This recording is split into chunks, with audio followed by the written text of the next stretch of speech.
welcome to this evening's meeting of the special meeting of the Salem City Council. I'm happy to invite you and welcome you all here for February 29, 2016. Would our city recorder please call the roll? Councillor Bennett? Here. Councillor Anderson? Present. Councillor Nanke? Here. Councillor McQuaid? Here. Councillor Dickey? Here. Councillor Benjamin? Here. Councillor Bednarz? Here. Councillor Lewis is absent. Mayor Peterson? Here. Thank you. Would you all please join me in the Pledge of Allegiance? I pledge allegiance to the flag of the United States of America and to the republic for which it stands, one nation, under God, indivisible, with liberty and justice for all. Try to find my chair on the way back down. Well, it certainly is a pleasure to see so many people care so much about this community to take time on a Monday night and come down to testify or to support your friends or neighbors who are testifying. I just want to tell you that when you're on the city council, you sometimes feel like you're all alone here. We don't often have this kind of a turnout, so I'm really pleased you're here. And I want to tell you a few things that we've planned for this evening to try to make the testimony time go smoothly and also to make everybody feel comfortable. I certainly want everyone to know that your attention here is greatly appreciated. Your participation is greatly appreciated. A couple of housekeeping things. I've kept my phone out to say this. Please silence your cell phones.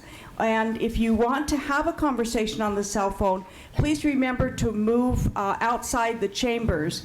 There are microphones. Your conversation could be picked up.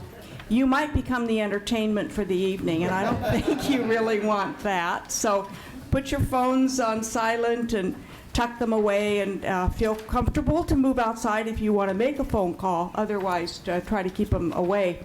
With regards to moving around in the council chambers, it's really helpful when we're as crowded as we are tonight, but to have everyone in a seat. I really, really want to stress that. The less moving around, the less people standing in the aisles like you are doing up there right now. You're going to have to sit down.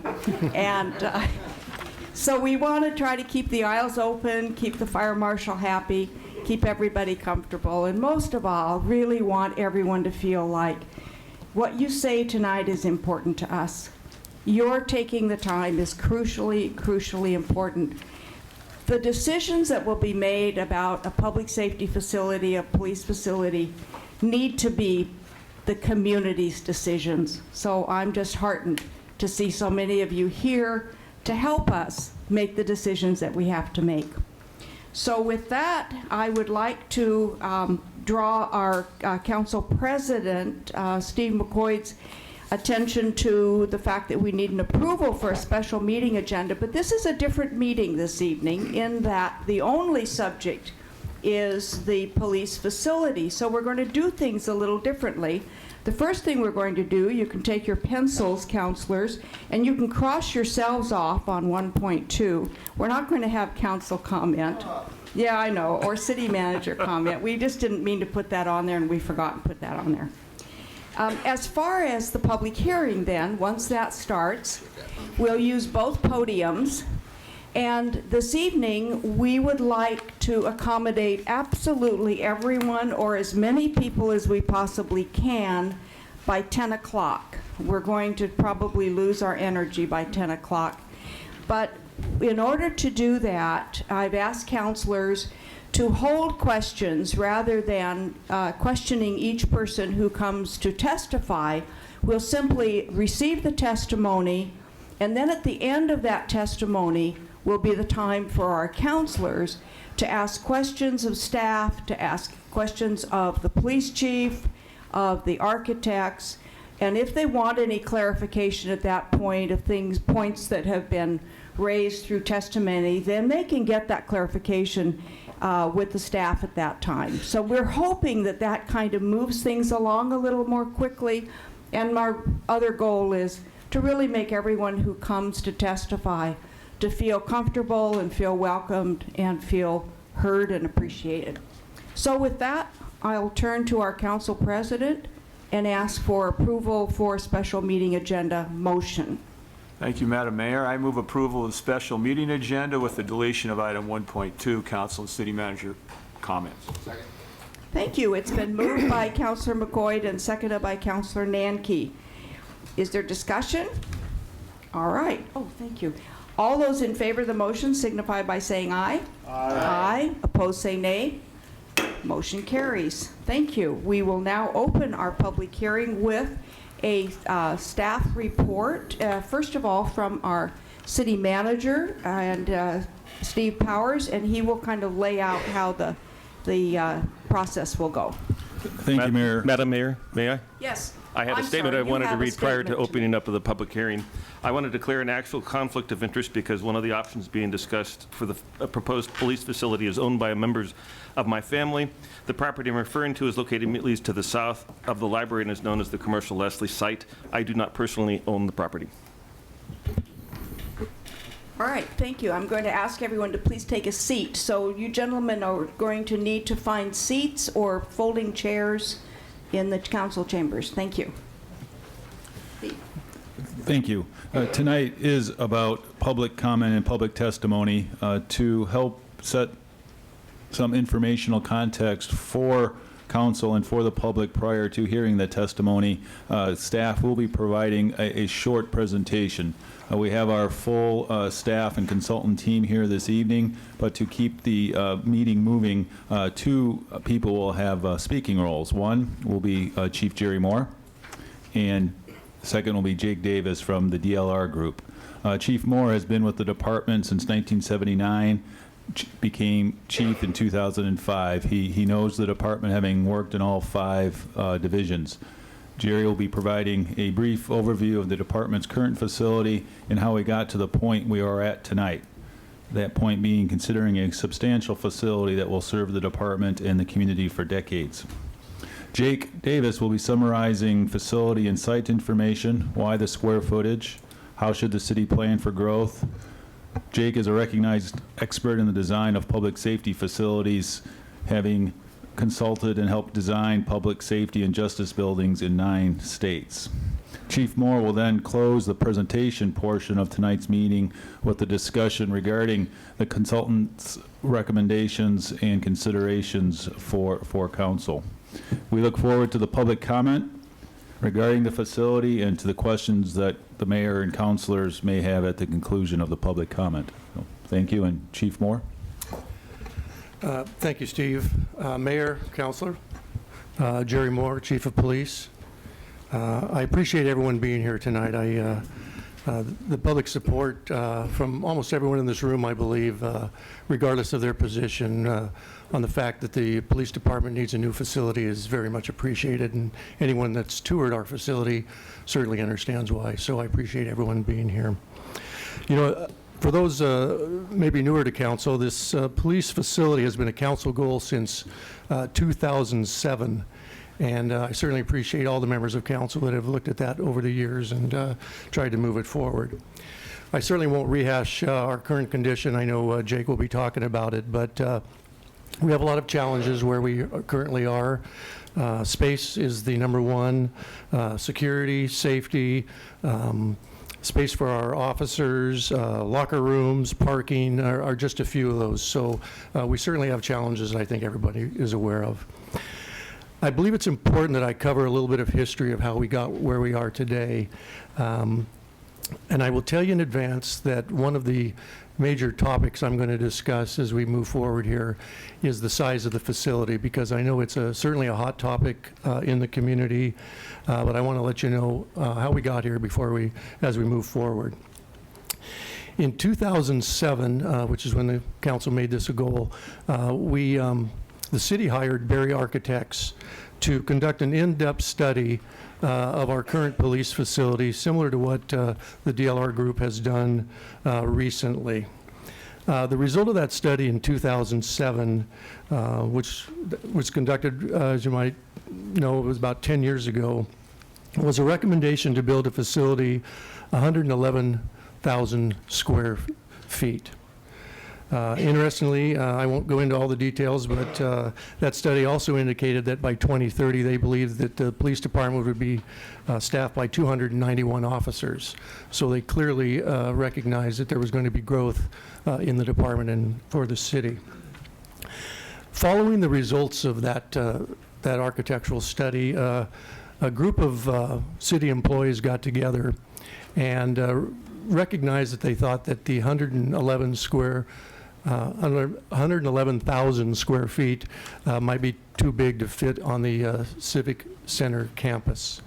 So by a variety of means, they reduced that size to 75,000 square feet. Now, I will tell you, they did that simply because they thought that was a size that would fit on the campus. There wasn't, I don't want to say there wasn't any great thought put into it, but there was really no guidance provided by a architect who had experience building a police facility.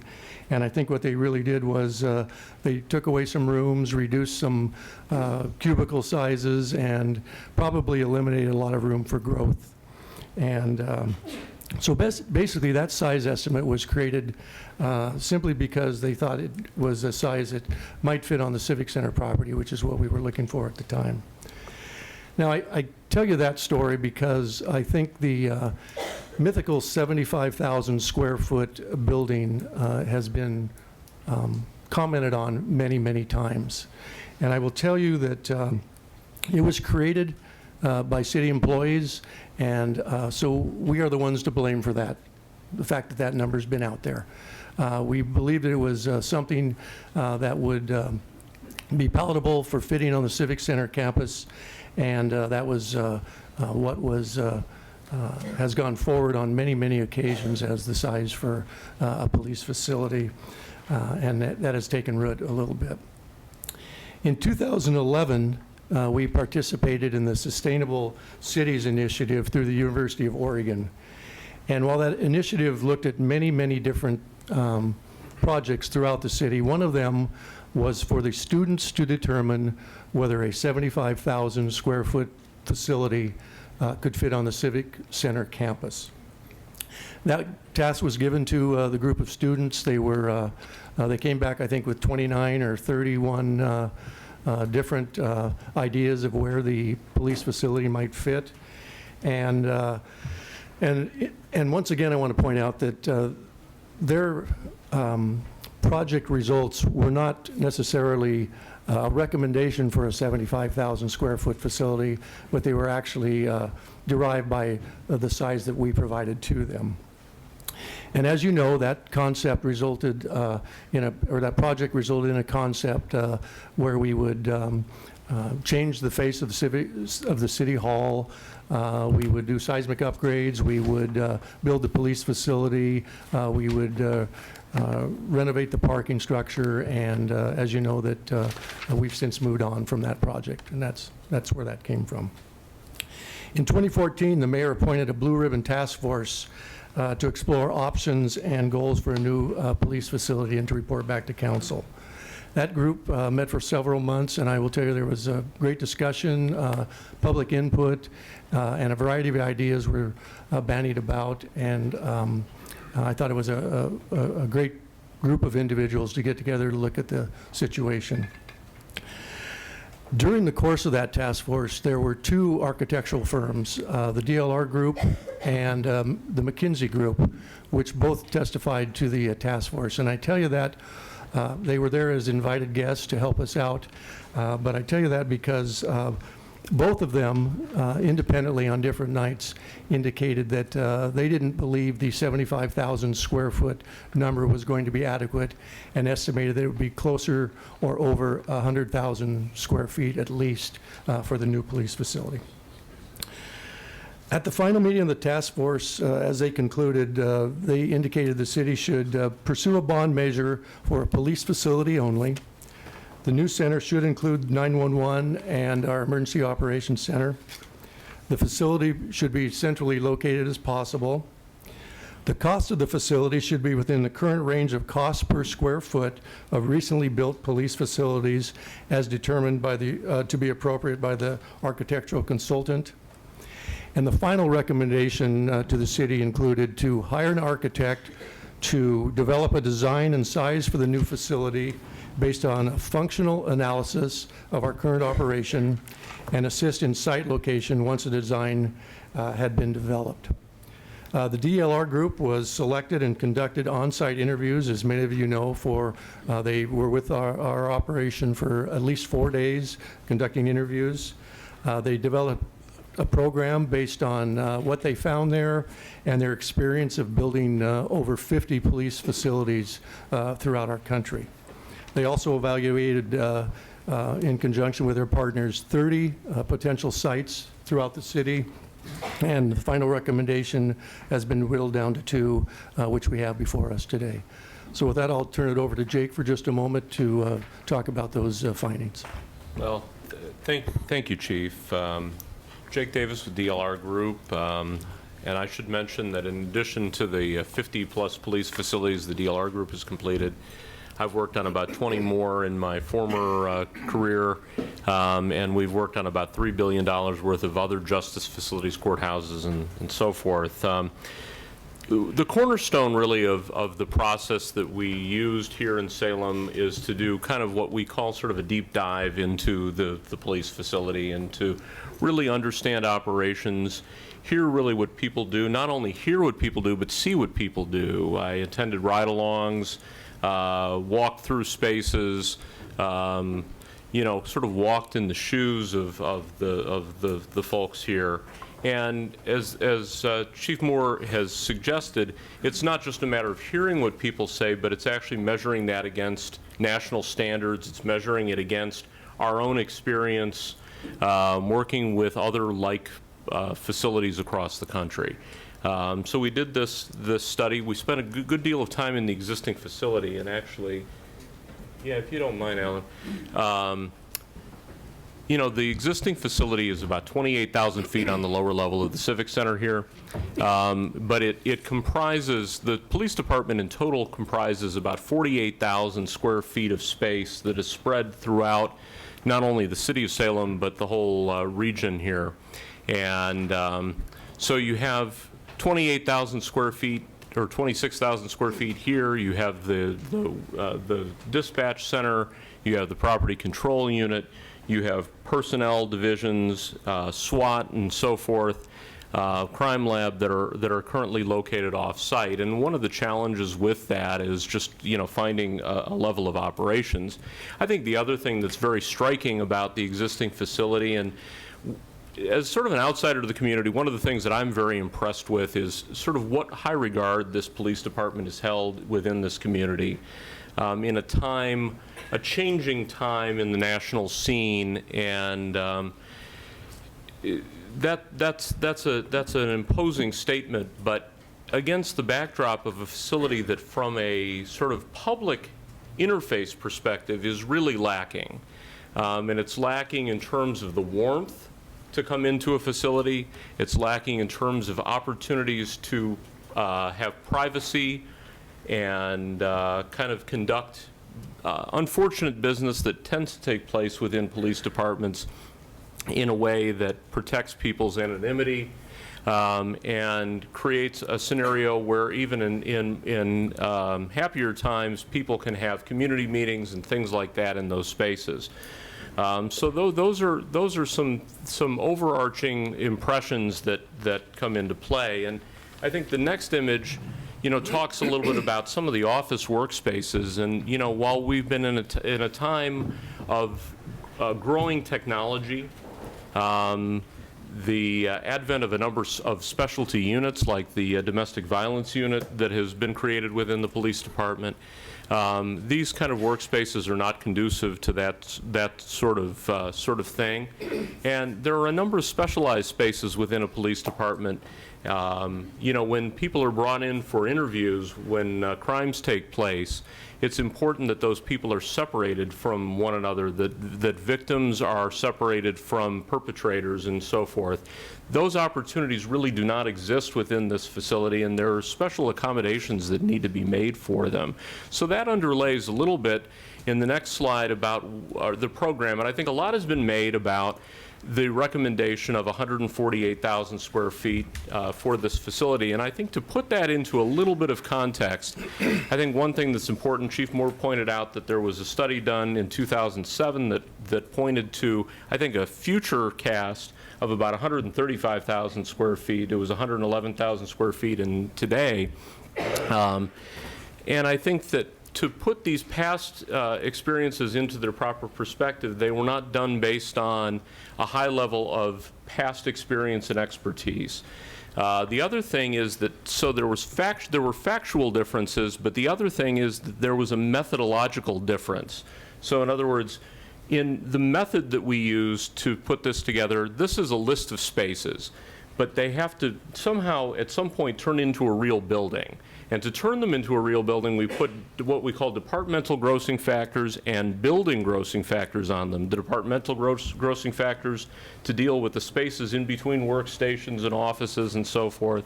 The building grossing factors to deal with the realities of a building in terms of exterior wall thicknesses, elevators and stairs and things like that that don't have to do with active spaces within the building. And in looking in depth within the previous programs, those weren't done to the same level. And that's a piece of experience that comes along with working on these facilities and turning program into, that's one of the reasons why I do sort of both sides of this. Our firm does this. We have to live with the numbers that we put together in terms of turning them into real design, turning them into real buildings. And so there's a little bit of apples and oranges in terms of those pieces. And it's not to say that there hasn't been good work that's been done, but there are some significant differences. And if we look at these breakdowns, let's take investigations, for example, at about 29,000 square feet. That's significantly more than any previous program. But I mentioned the thing about interviews. You know, creating an interview suite where people can be brought in and not mix with either staff or the general population, victims, and so forth, that they can be brought in and not corroborate stories with one another. These things are crucial to creating a chain of evidence. They're crucial to creating a place where propriety can be maintained. You know, looking at the public side, I mentioned the public side, you know, this is a community that takes a great deal of pride. Let's have a facility that provides the public spaces that you need. If you come there to report an accident, that you have a room that you can go into. Those things do matter, and I see these all over the place, that having a space that provides the right level of public facility, that provides the kind of locker rooms that we need for, or duty bag spaces that the duty bags that officers carry, where they carry AEDs and they you know, defibrillators, and they carry specialty cameras, and they carry a great deal of equipment that needs to be charged, it needs to be maintained. So this has sort of a holistic effect in terms of going through all of the facility. Those are areas that were decidedly aberrant from the previous programs that were done. So just a little bit of background on that. I think we feel like looking at this from a sort of holistic, contextual point of view. In other words, how does this fit into the realm of all facilities that are done? On a square foot per sworn basis, this falls sort of in the middle to low end of a peer range. I don't think it's it's a large number, no question, and there's a large price tag that comes with it, but it's not out of bounds in terms of a facility like this, and a police department that frankly provides a tremendous amount of service for your community, provides a lot of services that are region-wide. It's a complex police department with a complex facility, and I think that this is something that the community can be proud of. I'll just close with this one last thought, which is that the existing facility, which has been in place for about 45 years, was really not designed as a police facility. It wasn't designed to in the imprint of the department. This is a decision for the long term, and I think that this plan puts in place a facility that can grow appropriately in a changing time. Thank you. Thank you, Jake. I appreciate the information, and I think it's one of the reasons why our task force recommended to council that we bring someone in that's has a history of building police facilities. And I think, quite frankly, we need to certainly carefully consider the recommendation, what our professionals have told us about. We asked them to give us the best estimate that they could, and that's what they provided. Now, I will be honest with all of you. I was surprised by the size that came back of the facility when DLR reported that.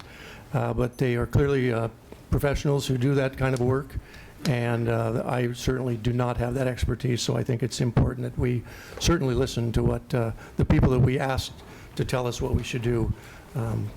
We listen to what they say.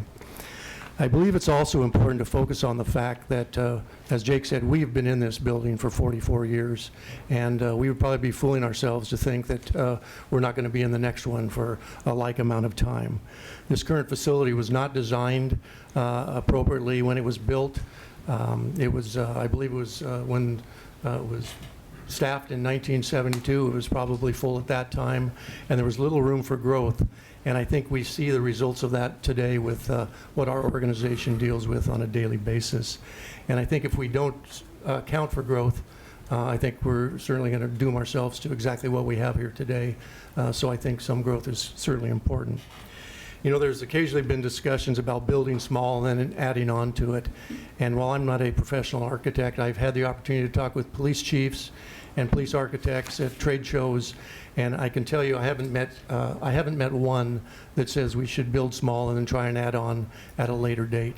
I'm not telling you that I'm an expert and that it can't work, but I can just tell you that everyone I've ever talked to about that has said you need to build a facility that you can grow into. And it's cheaper to do it if you do it when you build the facility than to try to add on later on, simply because of the adjacencies, the workflow, and the way a police facility, a working building operates. They indicate that is very difficult to do. I would recommend, as the consultant did, that we include the 911 center and the emergency operations center in this. There are many reasons why I suggest that: security of a critical function, savings on lease payments, improved work environment and space, room for expansion, and we remove the need to build a 911 facility in the future should we lose a lease and have to go outside. And I recognize there's one major reason not to put it in the facility, and that's the cost. And I think that's certainly something we're going to have to discuss, and I know that's been a discussion. You know, I certainly recognize the cost to a taxpayer is something that we need to be responsible to and consider. I will tell you, I'm a Salem taxpayer myself, but I also recognize the need to be a future thinker. I know there will probably be people that talk about it all the time here tonight, but it's been talked about. I think Councilor Nanke has talked about it, and other people have, about Kubler Boulevard and not thinking about the future. And where it's just one example where we built small and have been paying for it occasionally for the last 15, 20, 25 years, however long it's been there. So I appreciate the opportunity to discuss this with you tonight, and thank you for the time.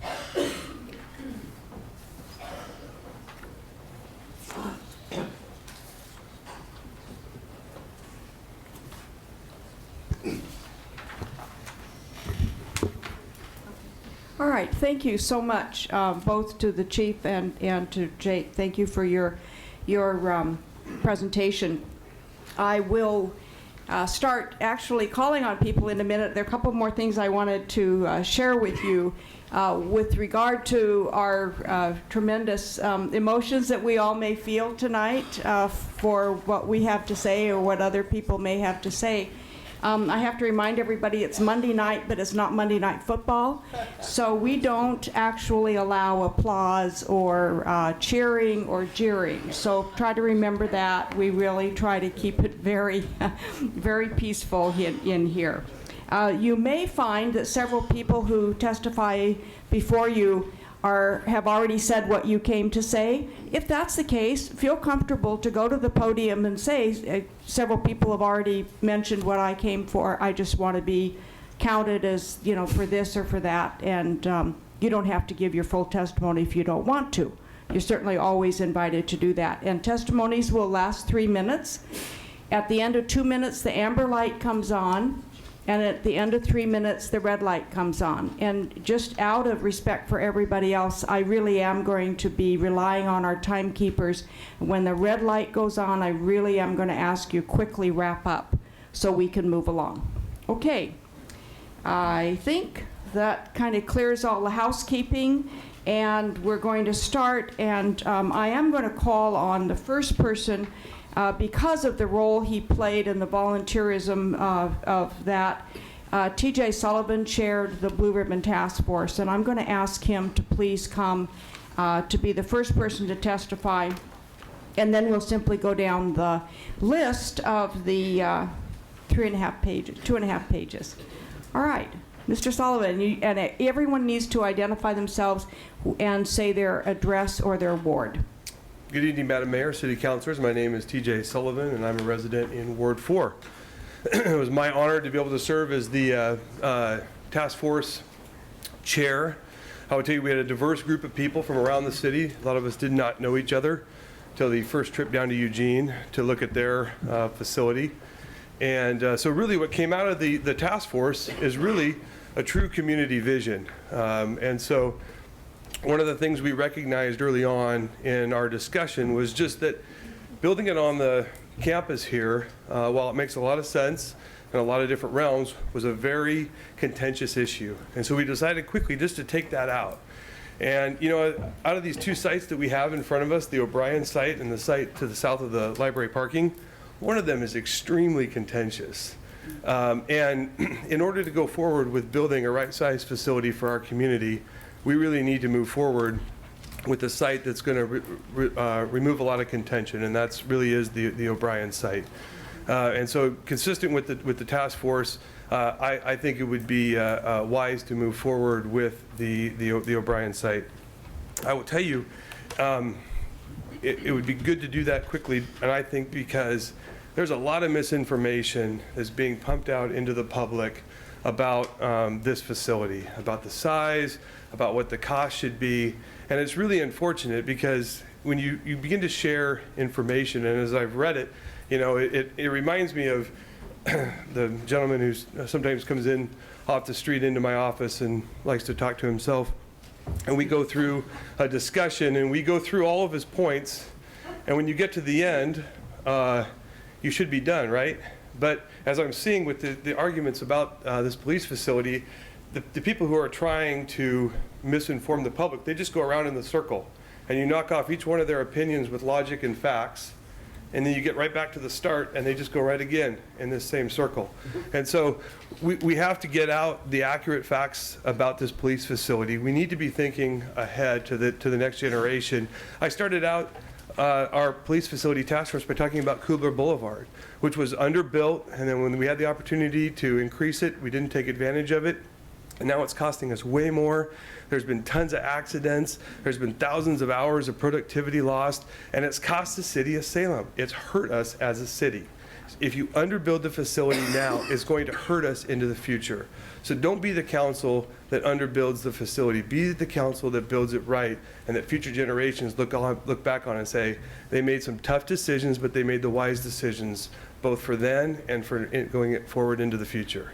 Thanks a lot for your time and service. I know what it's like to spend Monday nights here, and I appreciate the fact that you guys are doing it for us.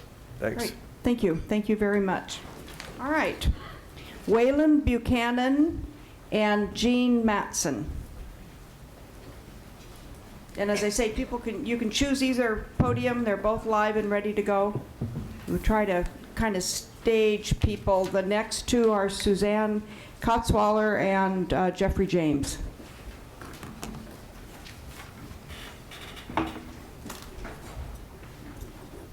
Good evening. Welcome. Can you hear me okay? Mayor Peterson, council members, thank you for having me. My name is Waylon Buchan, and I live in Ward 8, and I'm an owner of a small business located on the Leslie block. You probably need to speak right into the microphone. How about this? So we Is this can hear better? So I'm a small business owner on the Leslie block. And more importantly, I'm here today representing the following small businesses also located on the Leslie block, in particular in the Willoughby's Catering building. These businesses are Willoughby's Catering Incorporated, ADB Photographics LLC, Distinctive Designs by Denise LLC, Myriad Cake Design, Stargazer Weddings and Events LLC, Red Pearl Designs, Carter Reed Properties, Color Designs Plus, and Expansion Media LLC. And I'm going to focus on the first 7 businesses I listed, and they are in attendance with me today, and they're known collectively as the Bridal Bungalow. And they are a one-stop shop for high-end, professionally done weddings. They do catering, they do flowers, they do cakes, coordination, the entire thing. And they're really special. They're actually a really special group of women-owned businesses. They're organically homegrown. They weren't shipped in. They're not big corporations. They're job creators, together employing at their peak during height of wedding season 75 employees. They're critically acclaimed businesses. Every single one of these women I mentioned have won the Oregon Bride Magazine Best of Bride Award, which is very prestigious. It is the first magazine a high-end bride opens up when they want to pick the very best vendors in the state. And every single year, some of these businesses win repeatedly for either statewide or best in the Willamette Valley. They're responsible for nearly $1.5 million in annual sales in this one little historic building that you wouldn't maybe suspect walking by. And this represents a significant amount of taxable income and a huge aggregate effect on all the other local businesses in the community. And we are actually in support of a proper police facility. We know that Salem deserves one. We know that Salem's going to grow. The importance of supporting these small businesses is one of 2 main reasons. And so on principle, we should stand up for small businesses if given the choice between a parking lot, nothing against that, and a collection, a densely populated area of residences and businesses. And second, I want us to all think about the cost to the taxpayers. And I mean cost in the sense of why replace an entire block of tax-paying, property tax-paying businesses and residences with a large, sprawling, tax-exempt facility that will increase congestion along the Liberty corridor. This simultaneously removes sources of revenue while saddling property owners with a new levy. So with all this in mind, I seriously hope that the body considers the tremendous burden you would place on entrepreneurs, small business owners, and that you will stand up for them, take this rare opportunity to fulfill campaign promises, and the residents and business owners of the Leslie Business District respectfully urge you to consider the O'Brien block. Thank you for your time. Thank you very much. Appreciate your testimony.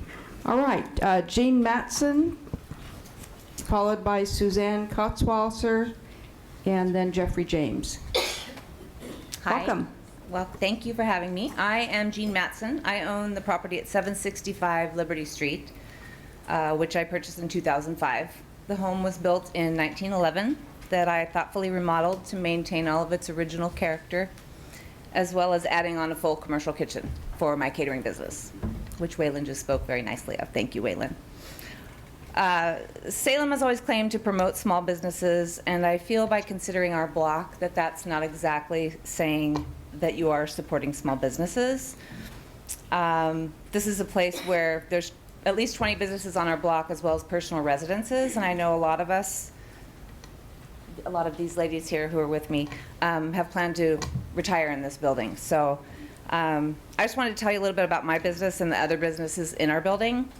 Waylon kind of touched on it. I own Willoughby's Catering, Carter Reed Properties, and Stargazer Wedding Event Planning. And then over here I've got some of the other ladies, which is Red Pearl Designs, ADB Photographics, Stargazer Weddings, Myriad Cake Design, who couldn't make it, Distinctive Designs by Denise, and Color Designs. Speaking for myself, I purchased the property for many reasons, to include the traffic visibility, the character of the building, great parking, and it's a potential retirement income for me. So my plan was to sell my business and then continue to rent the building and use that as my future retirement.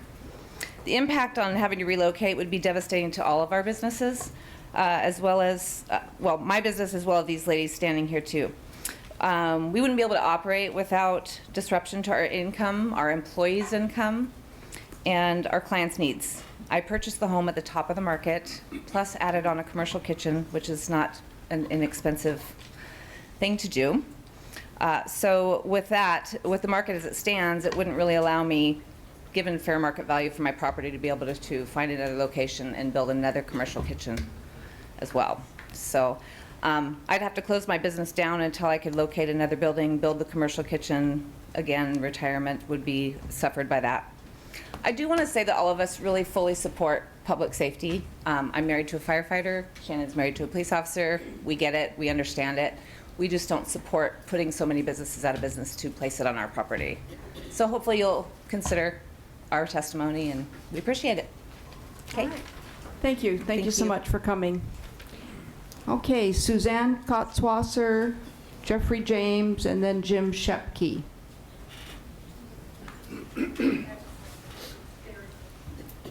Good evening, Madam Mayor and Good members evening. of the City Welcome. Council. My name is Suzanne Kaltwasser, and I live in Ward 8. And I'm here tonight representing Salem Community Vision. We submitted to you a lengthy document stating our position and explanation, and I hope that that gets entered into the record. I just wanted to thank you all for holding this public hearing. It's been a long time coming. And I know that a lot of people here tonight are going to talk about the site location, but I hope that they will understand that you are considering other topics too, as well as what should be included in the facility, and talk about what you're willing to pay in terms of a bond.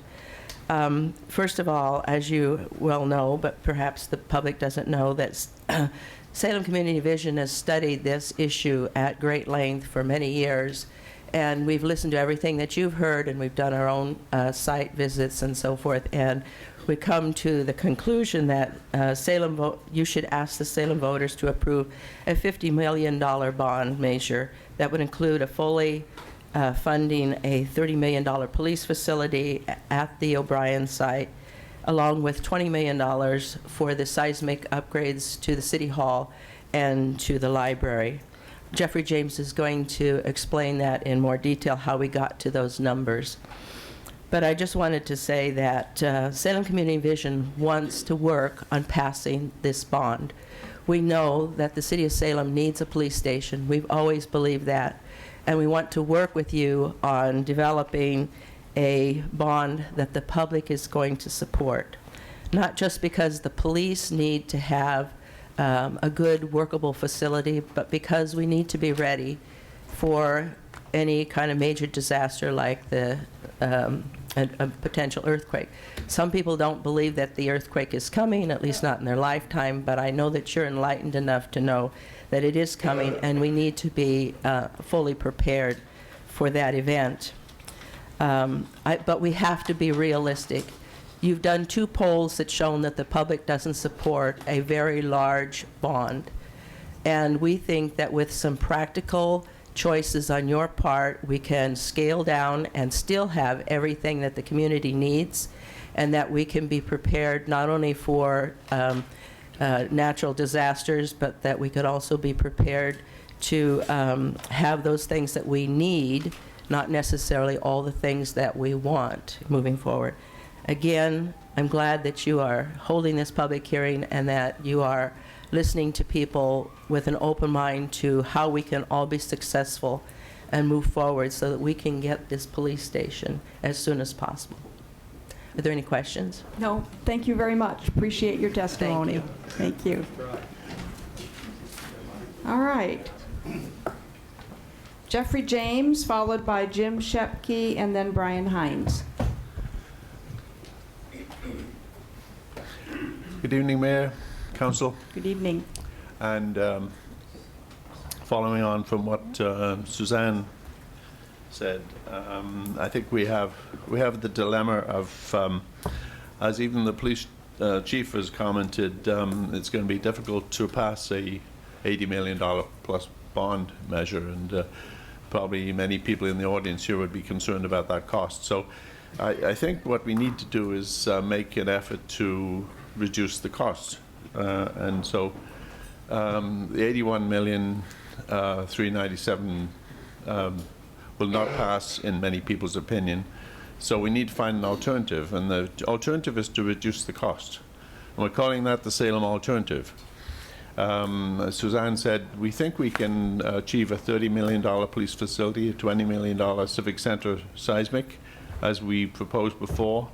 We went around every Rotary Club in town, every neighborhood in town, and we promoted the combination of the two.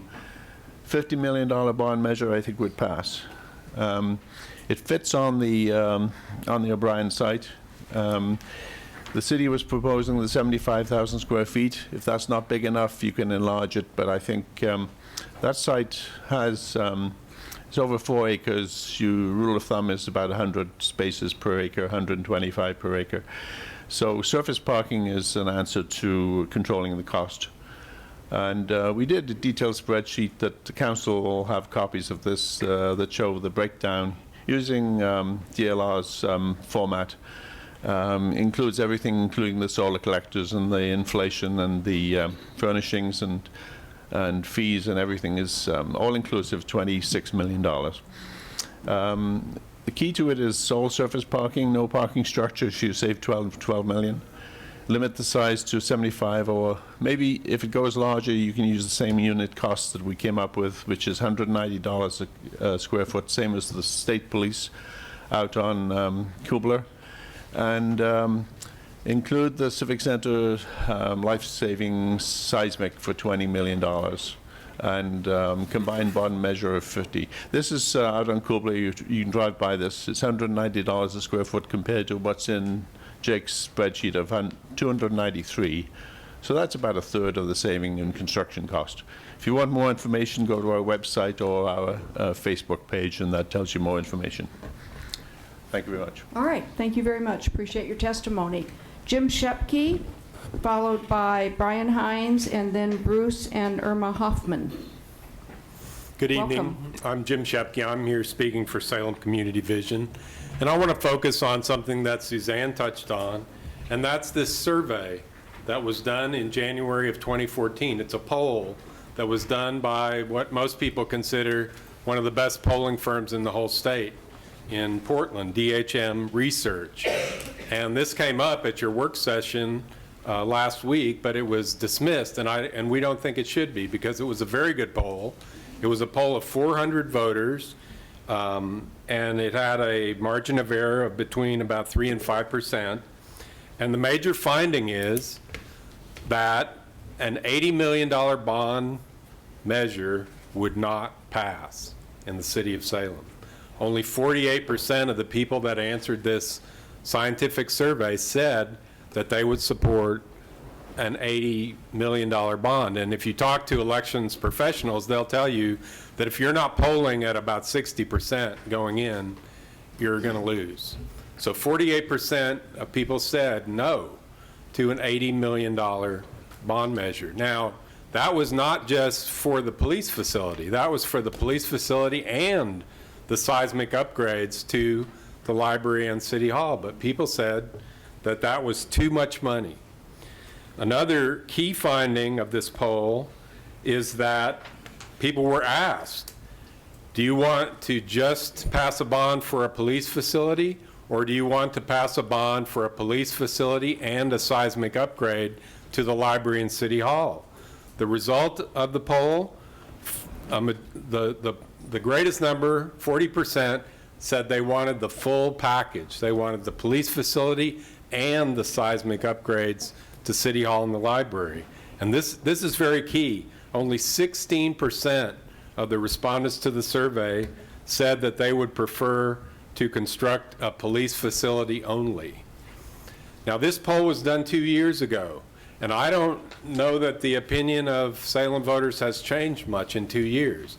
This poll supports the Salem Community Vision position of a $30 million police facility and a $20 million seismic upgrade, all in one bond package. We think that'll pass. We hope that'll be on the ballot in November, and we'll certainly work to pass that measure. Thank you very much. Thank you. Appreciate your testimony. Brian Hines, followed by Bruce and Irma Hoffman, and then by Kevin Gage.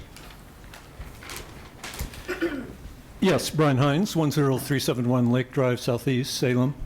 Following up on what Jim said, there have been a few things that have changed since a few years ago. One is the famous New Yorker piece about the big one earthquake that scared for a lot of people for very good reasons. And so I'm here to speak on behalf, we've heard from Chief Moore and from Jake about the need to future think and to be holistic. So let's enlarge our vision a bit to include not just the police facility, but where we are sitting here right now, which would collapse in an earthquake. If you felt shaking, it's too late, you're dead. In October 2013, the previous city manager, Linda Norris, was quoted in the Statesman Journal as saying this: "The way it is right now, city employees wouldn't even be able to get out of the building alive, much less use the building." Now that building is City Hall, including the chambers that we're in here now. So that's why, a big reason why we want a new police facility. So the police won't be crushed under 3 floors of rubble. But if that's the case, then why not save everybody that works at City Hall? Why not save the children that visit the library? Why not save the visitors? This is the bigger picture. But nobody speaks for the earthquake because the earthquake is creeping along the subduction zone. We've seen the thing, creep, creep, creep, push up, push up. One day it will collapse. It will be the biggest natural disaster, said the New Yorker article, in the history of this country, probably North America. So that's the bigger picture. And that's what I find morally objectionable to just discarding the seismic upgrades. This occurred during the, as TJ Sullivan said, during the Blue Ribbon Task Force, where quietly it was just dropped. In the final report, Mr. Sullivan said that the seismic upgrades to City Hall and the library is not as high a priority as building a new police facility. Now, I can't speak for Chief Moore. I can't speak for police people. I can't, but I can imagine what they would say if they knew that having an upscaled, supersized, marvelous police facility, which of course we would want if we could have everything, is more important than saving the lives of us, of the people at the library, of the workers at City Hall. So this is the choice facing us. Do we have a reasonably sized and priced police facility, as Mr. James has pointed out, and seismically upgrade City Hall and the library, saving lives, and, as Jim just said, increase the chances of a bond passing, because 59% of people said they preferred both funding for a new police facility and for seismic upgrades to either or both City Hall and the library. So it seems like a no-brainer. Do both, increase the chances of the bond passing, save lives, make this a true public safety bond. As the radicals in this room, Mayor Peterson, most of the members of the City Council, Chief Moore, were proposing as late as 2014. This is exactly their proposal. They are happy with 75,000 square feet and seismic upgrades. Let's go back to that now. Thank you. Thank you very much. All right, Bruce and, is it Irma? Yes. Irma Hoffman, welcome. Hi, we're Bruce and Irma Hoffman. We live at 370 Leslie Street. I'm employed at Safe Corporation, and Irma is an active volunteer as a site coordinator for SMART, a volunteer at the Walton House. She's also a volunteer at the State Capitol and is the treasurer and park chair for the Can-Do Neighborhood Association. I'm also a member of the Can-Do Board and a past board member of the Friends of the Salem Library. Our house was built in 1915. It was the home of Wallace Carson Sr., Marion County Circuit Court Judge, and his son, Oregon Supreme Court Chief Justice Wallace Carson Jr. It was in the Carson family for 83 years until we purchased it in 2009. Since moving into the house in 2009, in addition to the purchase price, we spent more than $25,000 and many hundreds of hours of personal labor restoring the house and making it our home. For the record, we kept the mark on the door frame that shows how tall Chief Justice Carson was when he was 3 years old. Our neighbors, the Can-Do Neighborhood Association, the Scan Neighborhood Association, and Irma and I are not in favor of siting the police station at the Leslie site. Irma and I are especially unhappy about the concept of turning our 100-year-old historic bungalow into a parking lot for the police department. We believe building a large multi-story building on the site of historic homes will detract from the neighborhood and reduce the value of the homes in the historic site. The Leslie block under consideration is the location of 4 single-family residences, an apartment building where many others live. There are also more than a dozen businesses operating on the block. The Leslie site is filled with businesses and residences that would all be lost. The O'Brien site does not have any operating business. We're in favor of the construction of a new police station and support improvements to the seismic safety for the library and the city hall. Please locate the police station at the O'Brien location. It scores highest using the process determined by the siting committee, and it does not have the opposition of the neighbors, businesses, and neighborhood associations. Salem advertises itself as a great place to work, live, and visit. Please don't evict residents, close down businesses, and reduce the charm of Salem by citing the police station at the Leslie site. Thank you. Thank you very much. Appreciate your testimony. Kevin Gage, followed by David Glennie. Mayor and council members, my name is Kevin Gage. I own the property located at 348 Leslie Street Southeast. It's right across the street from the library. I support the police and a police facility. I think it's very necessary. I can't comment on the cost of that, but I would like to explain some of the reasons I think it's important that we use the O'Brien site. From a community development standpoint, the Leslie site is a charming and beautiful historic gem in our downtown area. Through no fault of its own, the O'Brien site is a bit of a blighted site. And if you think about how that is going to improve, there's no better way than to put an improvement on it that somebody could afford to put there. The police station would improve that area dramatically. And then you'd have two beautiful sites. You'd have the O'Brien beautiful, and you'd have the Leslie Street already beautiful. So I think if you do not put the police station on the O'Brien site, that area was likely to remain blighted for decades to come, because who will be able to afford to really upgrade that area? Private development probably will not be forthcoming quickly.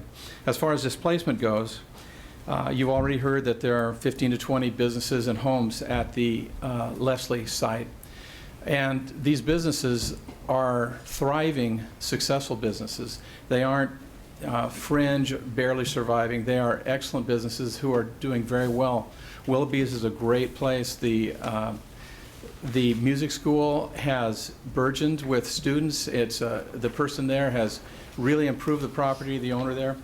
And there's a lot of pride of ownership in that area. So displacing all of these people when we've got a site already located that has largely, well, it's largely vacant at this point. It doesn't make a lot of sense to do that. Finally, from a personally selfish point of view, my own property is simply an ideal location for me. Like Willoughby's, it's ideally suited for a lawyer with a small office. I have a renter there. If my business is taken down, then I will lose my renter and that income.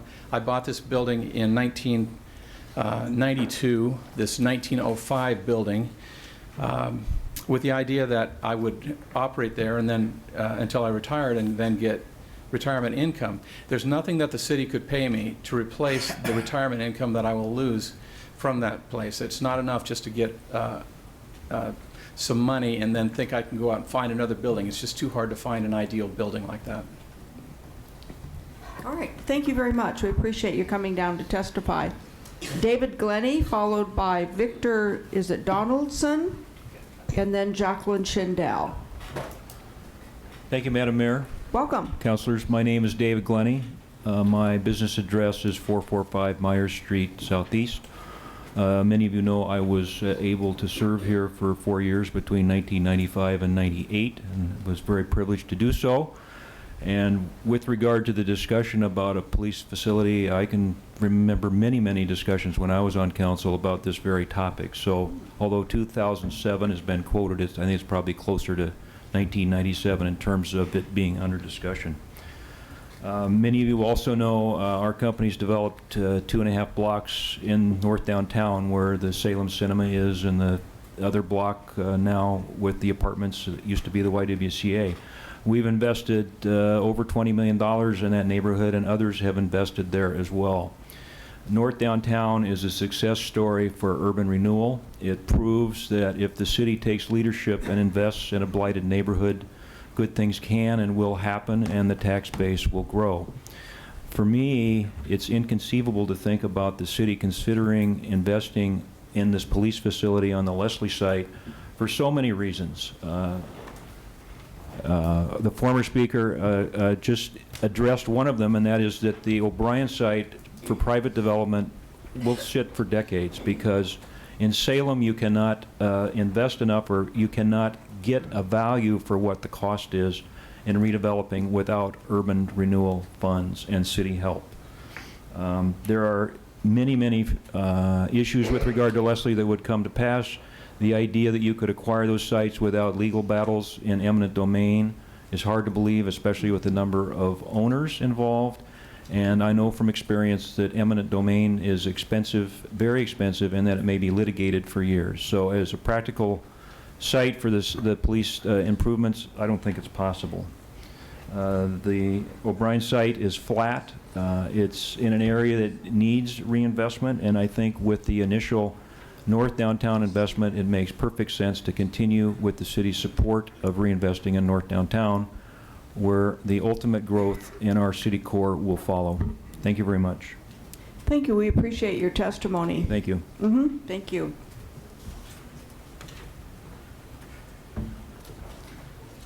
Good evening. I am Victor Dodier. Thank you.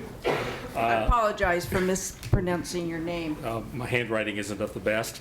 I live in Ward 7, and I am president of the South Central Association of Neighbors, SCAN.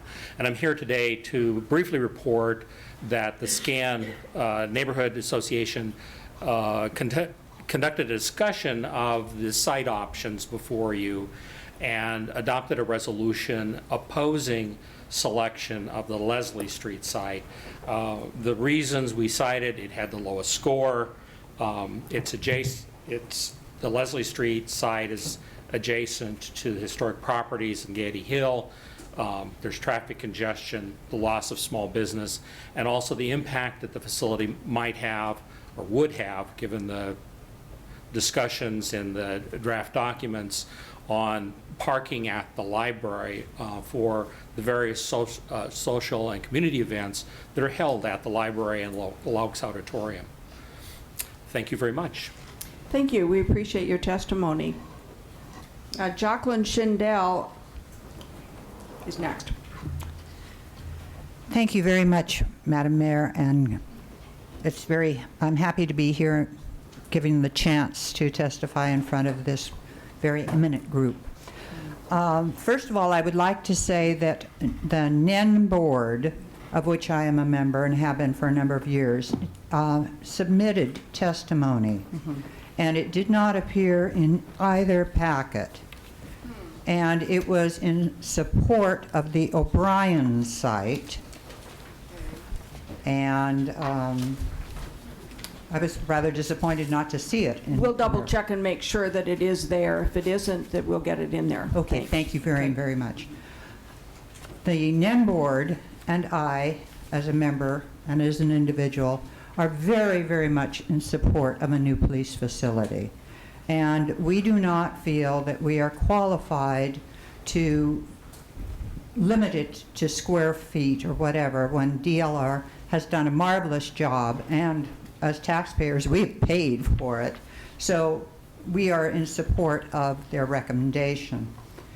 Now, I am not fond of redundancies, and I have heard a lot of excellent testimony tonight.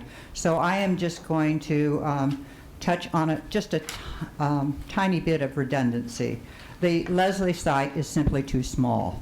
It also would require multi-level parking because of the size. And the O'Brien site is more ready to go,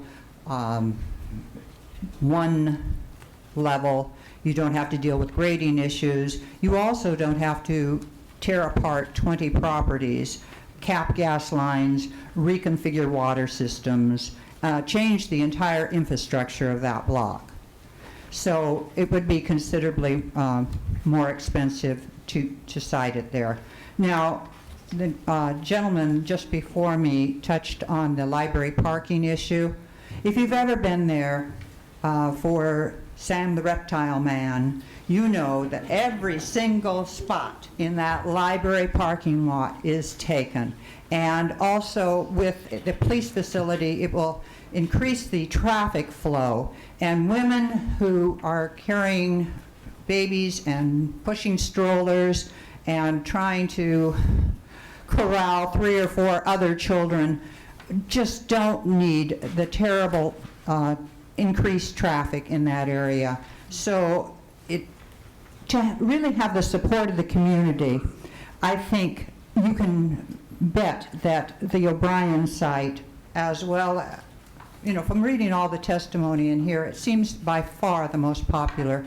So that's what we believe would pass with the bond measure. So thank you very, very much. Thank you. Appreciate your testimony.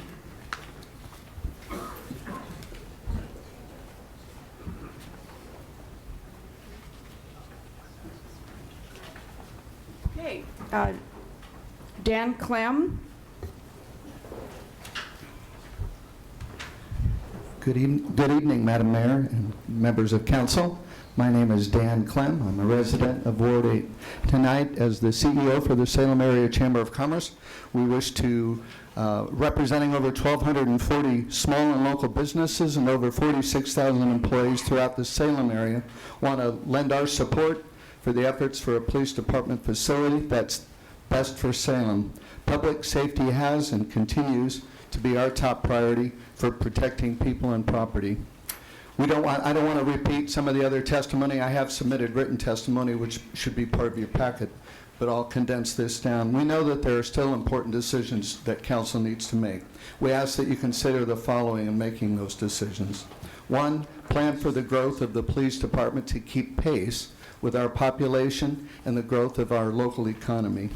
2, continue to use the data and proven experience of qualified professionals in making these final decisions. The uniqueness of designing a police department facility requires that you must ensure that the costs are accurately determined, and that warrants relying on expert advice from the city's consultants. 3, while both the O'Brien and the Leslie sites compare in cost and functionality, our observation is that the O'Brien site provides an excellent redevelopment anchor in the north downtown area where further investments are being contemplated. This community has great confidence in our police department. Under Chief Moore's leadership, the department has strong working relationships with people in neighborhoods throughout the region. Our officers and staff are held in high esteem throughout Salem because of their effectiveness and their compassionate.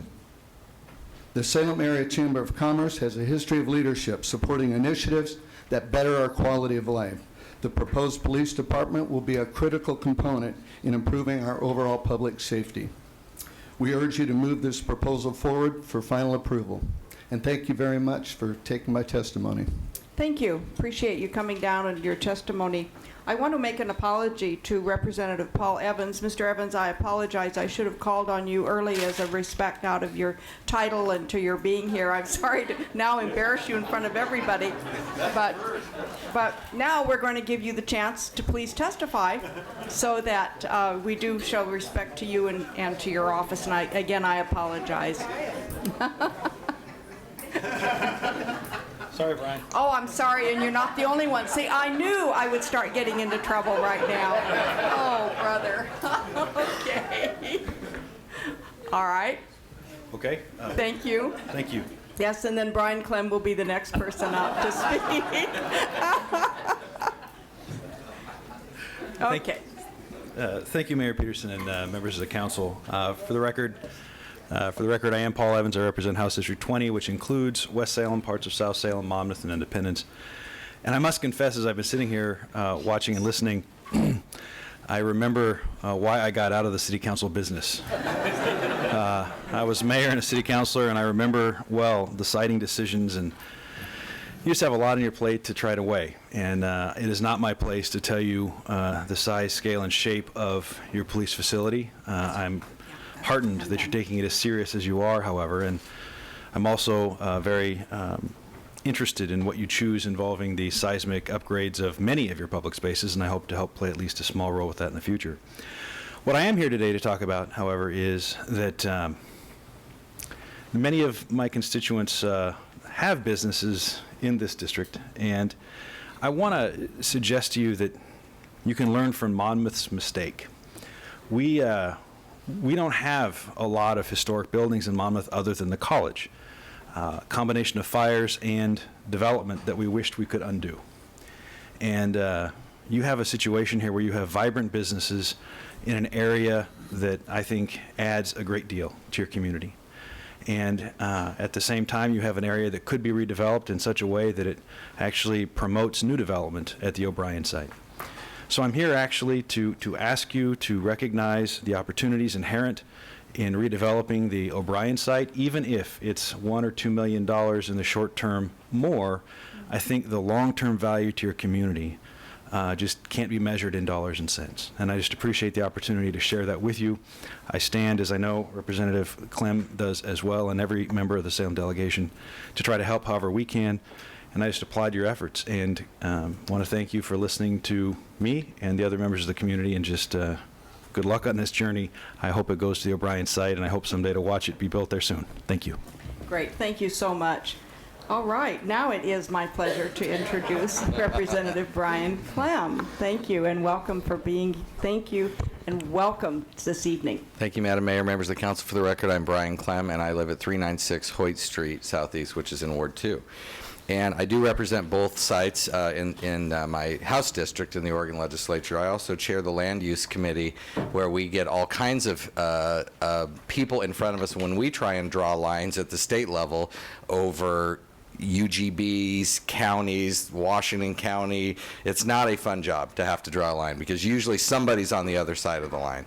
So I don't envy you. I am here in support of first of all, I'm in support of the police facility, absolutely. Second, I'm in support of the O'Brien site. I think the wisdom of councils past have really changed the face of the downtown, and particularly the north downtown, but even the downtown. When I was out last Friday night and I couldn't find a place to park, I could barely get a seat. And I think back, starting in that 2001 sort of time frame, I think Councilor Nanke was here then, Councilor Quillinan was here, where we started talking about redevelopment, and that was the conference center. Then that continued to be supported by council after council. Downtown, North Campus, or north portion of downtown. I'm getting ahead of myself now. I want the North Campus of the State Hospital also be a council priority for a park and some other things. Later. So I think the key message that I want to send is we've done a great job in making the downtown a really good part of it. The tough part is, for me, emotionally, is in 2009, I was not able to really do much to help Gaiety Hill on the School for the Blind issue in the legislature. And Gaiety Hill cannot take another loss. And that's what I think Leslie site ends up meaning to those neighbors. And I think you've got a kind of a consensus emerging around the O'Brien site, certainly, but it's important. The other conflict I have is my daughter's 2 beautiful kittens are served by a veterinarian who is on the Leslie side. And 8-year-old Kohana Jade Clem is not a forgiving soul at all. And she's in Ward 2, so Tom's got to watch himself as well. So I'm just here in support of that anchor in the north part of the downtown, and Scan, Nan, and Can Do that are all part of my legislative district. Thank you. Thank you so much, Representative. We do appreciate you taking time. I know this is a hectic time for you down the street for both of you, so really appreciate your attention and your testimony. I wish here. we were nonpartisan. You would see a lot more productive conversations. It's a lot more fun over here, I'll tell you that. Okay, we're going to go down the list again. Dan Wellert, and looks to me like Barb Weisenhut. Welcome. Dan Willert. I'm a resident in Ward 4. Good evening. Thank you, Mayor, City Council. Heard a lot of great testimony from others, and so I think I'm going to change things up a little bit. I'm here to support the new facility. DLR, the information that has come from them you can't argue with the experts. They're nationwide experts. Building a facility, I have a background in commercial construction. I assisted the 2009 edition of the Bend, Oregon Police Department, so directly involved there. I've been a volunteer or otherwise involved with the Salem Police Department, went through Citizens Academy in 2015, learning all aspects of the department. So I really got to see how cramped everything is over there, and you know, the ride-along, going in and checking in before the ride-along, just seeing how cramped the locker room was and everything else. I think it would be a mistake to not take a national firm that's done over 50 of these, and it sounds like you have even more experience than that, take what they're saying seriously. If you build a smaller facility on too small of a site, land values continue to rise, cost of construction continues to rise. I know this firsthand. I just feel like we would be doing the community a disservice by not listening to what the experts say. Building it right the first time, it's just the right thing to do.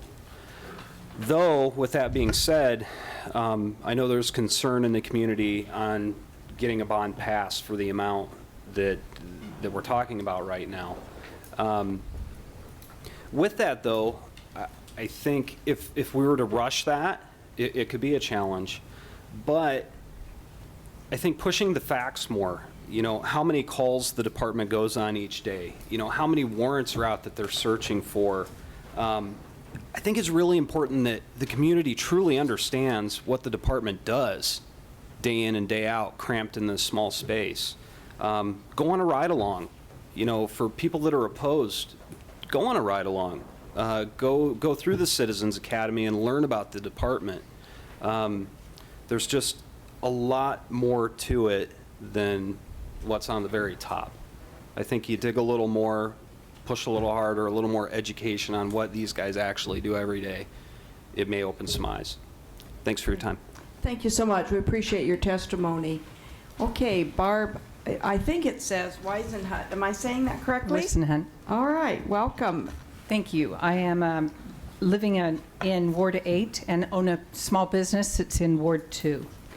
Construction and program standards for law enforcement or any of the public facilities really are different than the construction of other projects that go on. So I think that as we continue this conversation, we need to be careful not to have people think about their own personal construction costs when they look at the cost of this facility. It's much like doing a 100-year flood. We, as a government, you go in and you say, this is what we must do to make sure that these homeowners and these individuals are protected down the line. That's very much the analogy that I would draw with the need for the right size facility here for the police department. My background includes a stint as an elected official in Ada County over in Idaho. And during the time I was there, I was part of the team that was putting together the process of programming the county courthouse expansion, a completely new rebuild that was 3 or 4 times the size of the current and existing facility. We had the same kind of conversations about maybe it's too big, maybe we shouldn't do it right away. But I was over in Idaho last summer and spent some time with the commissioners there. And I really urge you to make sure that you look at that long-term need. You listen to the consultants that you've already hired and make sure that those needs are being met for the long haul. I also have, as part of my background, time as Treasury Manager here in the city of Salem, specifically dealing with debt issuance. And I want to make sure that I also ask you to look seriously at the timing of this. By building the correct size and putting together your financing package now, at a time when interest rates are particularly low in comparison with what we may begin to pay as the feds change the rate structure, as businesses like my small business begin to do better and better, we will save everybody money and make that facility more affordable. As the owner of a new business, a small business, I've been looking at the issue of trying to find office space for my own business. We're growing. we looked at something down near the O'Brien site, and it was interesting.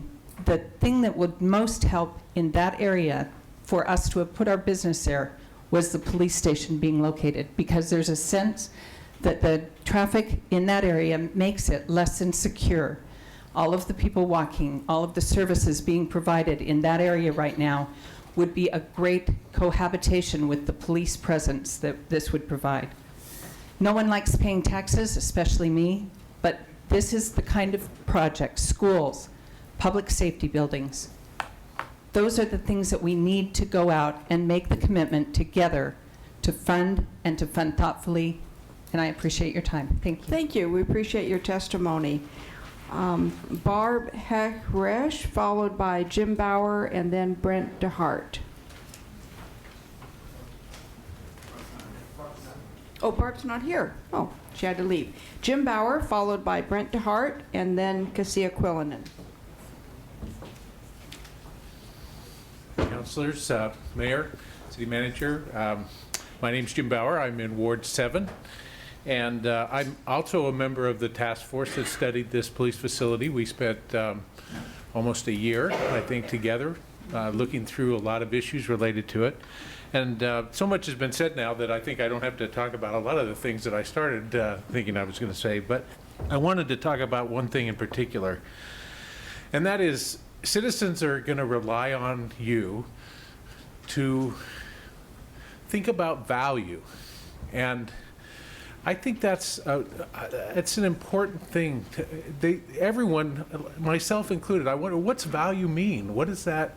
How do we figure out what's valuable about this project, and what is value when you're talking about something that's 80 million? Very hard to understand that, and so we got to rely on you to understand that.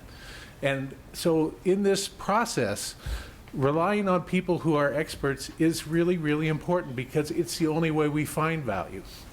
And in society, we look for this all the time. When we go buy a car, we're looking at comparisons, and we're looking at other people's perspective, and we're trying to figure out what is valuable, because there's only so much money to spend. And so in this process, I hope that you will look at it. It's subjective. It's informed by perspective. It's informed by resources. And it's informed by need. And in this case, the need is irrefutable. And we're quibbling over some size issues, but we need to get to this project and get it going. The value is the next piece. You all have to basically shoulder a very difficult burden on my behalf. I hate spending money on taxes, but I pay them for this. I absolutely am ready to pay it for this. If you tell me it's 80, I'm signed up, and I'm going to go out as a citizen, and I'm going to talk to everybody I can and say this is worth it, because this is a once in 50-year kind of deal, and we need to get behind it right now, and we need to move forward with it.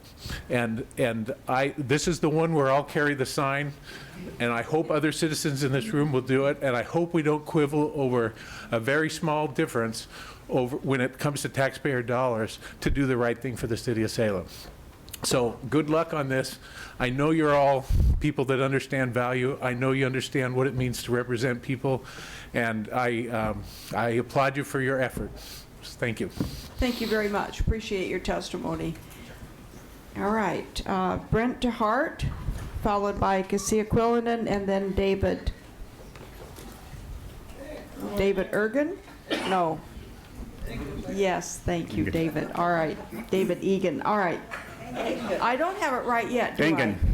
If I put my glasses on, I think that might help.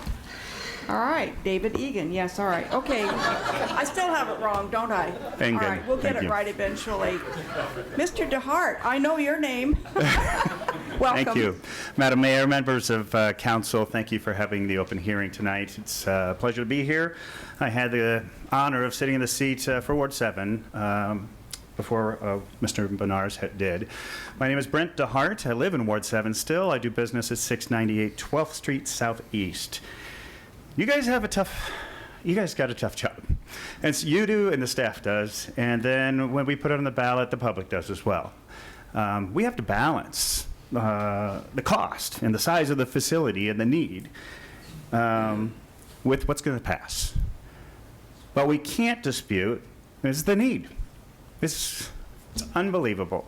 So the need is indisputable. So I have been serving this year as the Salem Area Chamber of Commerce president, but that has been addressed very well by Dan Clem. Just to say, as a membership organization, we are supportive of the police facility, for a bond being on the ballot, and are supportive of the O'Brien site. Personally, though, we always preach fiscal prudence. So to be fiscally prudent, you need to buy it, you need to build it once. You need to build it right the first time, even if it's painful. Also, fiscal prudence would call for the taxpayers to own the asset and not rent the asset as it comes to our emergency center. So those things come into play. And I'm here to echo almost everybody here and telling you to raise my taxes. I'm going to vote for this. I may not like 80 million. Sounds like a lot. I may not like 30 million and a 75,000, my friends, because it sounds like it's not enough. But whatever you decide with the experts, and you're going to attend a lot more meetings than I am, as a citizen, whether I like it or not, I'm going to vote for it. I'm going to tell my friends, my family, my colleagues to vote for it, because the need is indisputable. So it doesn't matter if I like it. And I hope for Community Vision, who puts a lot of time and effort into their community, and they would do the same. If it's too big for us, if it's too small for us, if it's not going to go in the place I would put it, doesn't really matter. We need a police facility. Let's get it right. Let's get something that we can pass in November, and we'll walk along with you. Thank you. Great. Thank you very much. Appreciate your testimony so much. Thank you. All right, Cassia Quillinan. Yes, good evening, Mayor and councilors. Well, for once, I'm almost at a loss for words. I live in Ward 1. I've heard very, very many eloquent speakers here this evening, and I did not show up at the podium with a batch of paperwork, which is my usual thing. So I was a member of the Blue Ribbon Task Force and a big proponent of getting this thing moving as fast as we possibly could.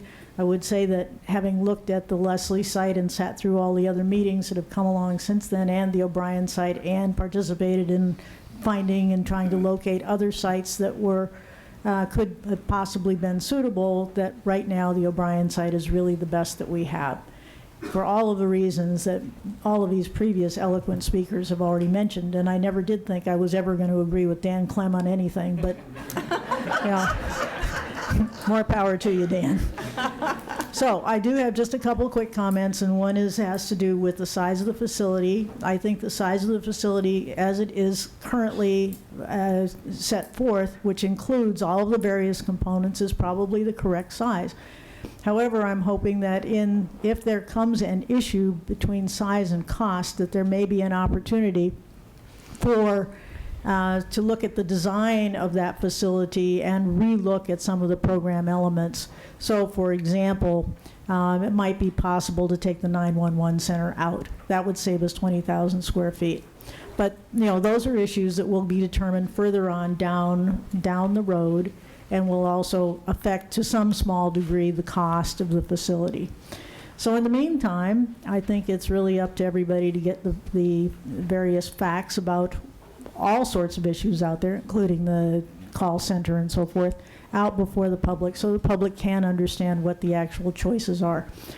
And I hope that we do go forward with the O'Brien Center for all the reasons that other people have stated. It is, as far as I can see, the best in terms of development potential, meets all of our needs. It may hopefully result in the straightening out of that horrible cross intersection division. Please, it needs it anyway, just do it and find out from ODOT whether we can have access off a commercial. And if we can, we're in good. And that's all I have to say.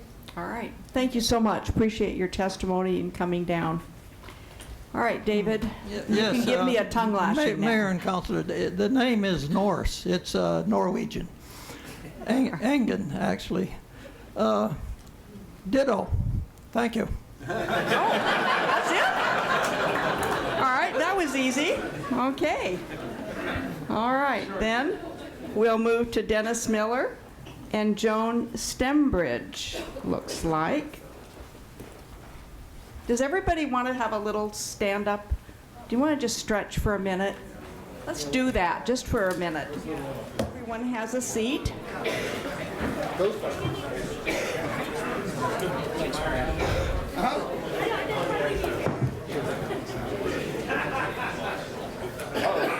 flashing light is on. It is. All right. But I'd like to ask everyone to take a seat. Please be sure you're seated. And we'll get started again. Yes, even counselors have to be seated, so we'll get everyone. Don't trip over that thing. Okay. All right, Mr. Miller, I apologize. I called you and then I stood up and said, let's take a break. Dennis Miller, welcome. Thank you, Mayor. We all needed one. Dennis Miller, Salem Police Foundation board member and a Salem volunteer. I'd like to thank the council and the mayor for the opportunity for everyone here tonight to express their concerns and comments. I would also like to thank the citizens panel and the professionals who are willing to assess the realistic needs and provide data accordingly for the 148,000 square foot facility.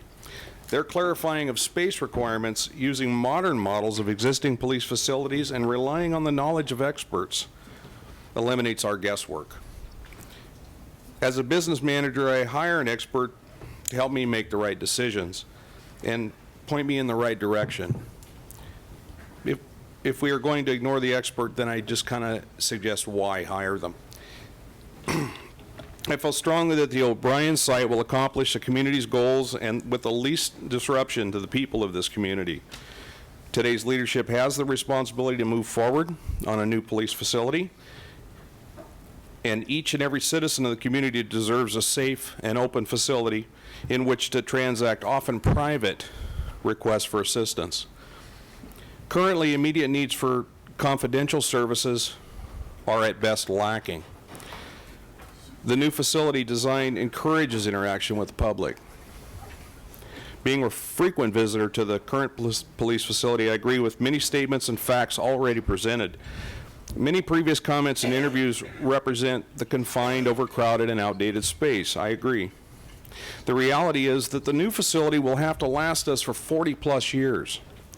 So we need to have one chance to get it right. We must build this to meet our needs for today and again for the next 40 years.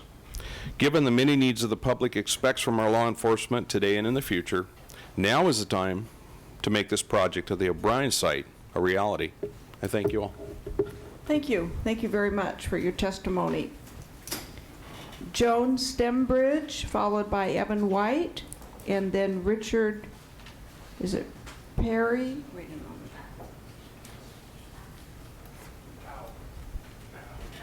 Oh, Richard Fowle, thank you. Okay.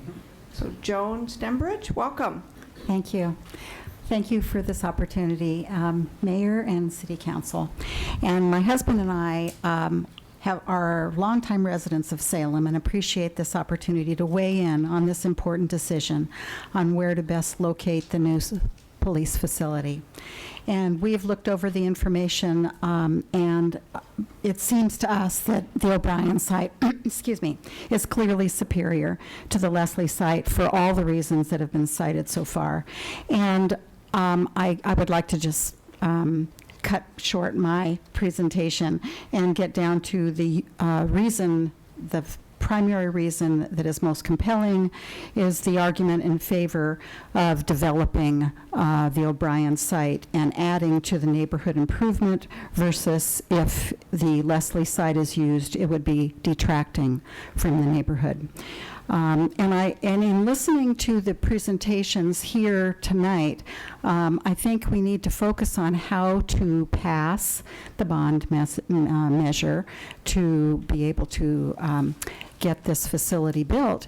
And in order to do that, we need to get all of the different stakeholders to join together.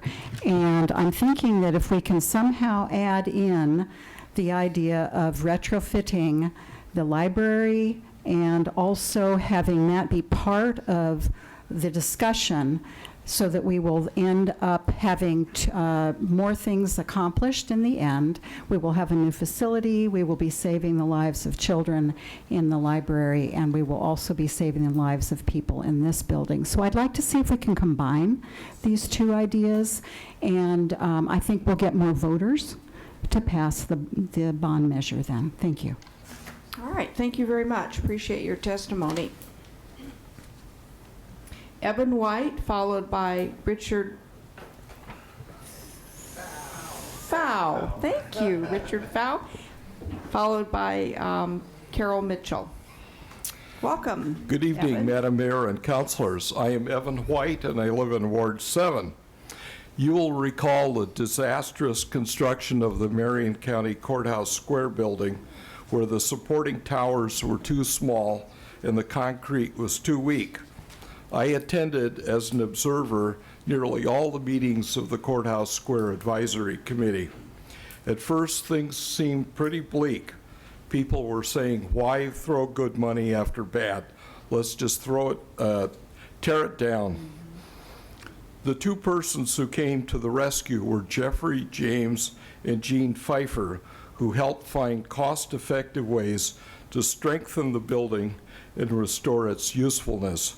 And so I would recommend listening carefully to what they have to say.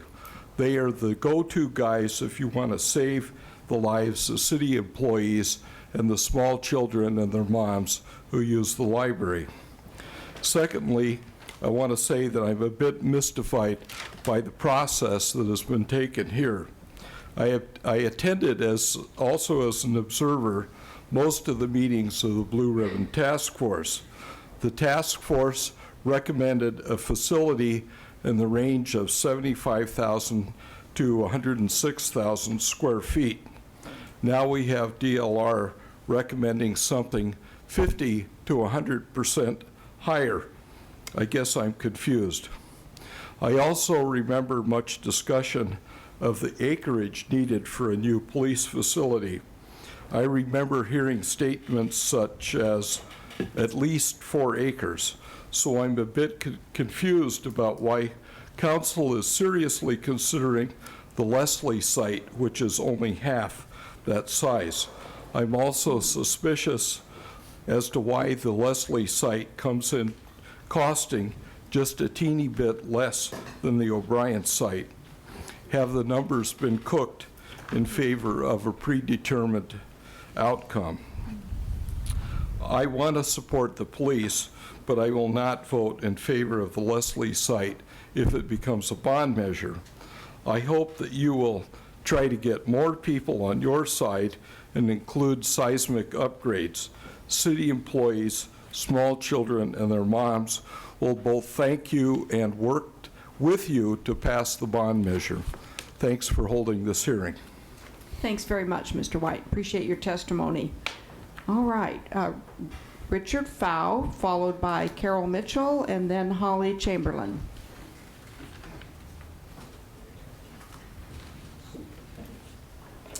Hello, Mayor and council members. My name is Richard Fow, and I'm a dentist that has an office on Mill Creek Plaza, which is part of the O'Brien project. And I found about this yesterday in the Statesman Journal. I don't know why I didn't get information, but I don't own the building. I am leasing the building. I grew up in Salem. I was born here. I went to Salem Kaiser School District. I went to Western. I went to OHSU. I've come back to Salem, and I've been in this building since 1993. The city of Salem has not been kind to me. And I'm a little upset here, but I want people to know. I built a house on Croydon Creek Road in 2000, and the city council decided to annex my property. I didn't think they were going to be able to do it, but they did. And essentially, Mayor Taylor found a loophole so they could annex my property. I thought they would do it someday, but they decided to do it within a few years. And essentially, it doubled my property taxes. And I went to a council like this, and they said, why are you doing this to one of the council members asked the mayor, why are we doing it to me? And she said, because we can. Well, it's happening again.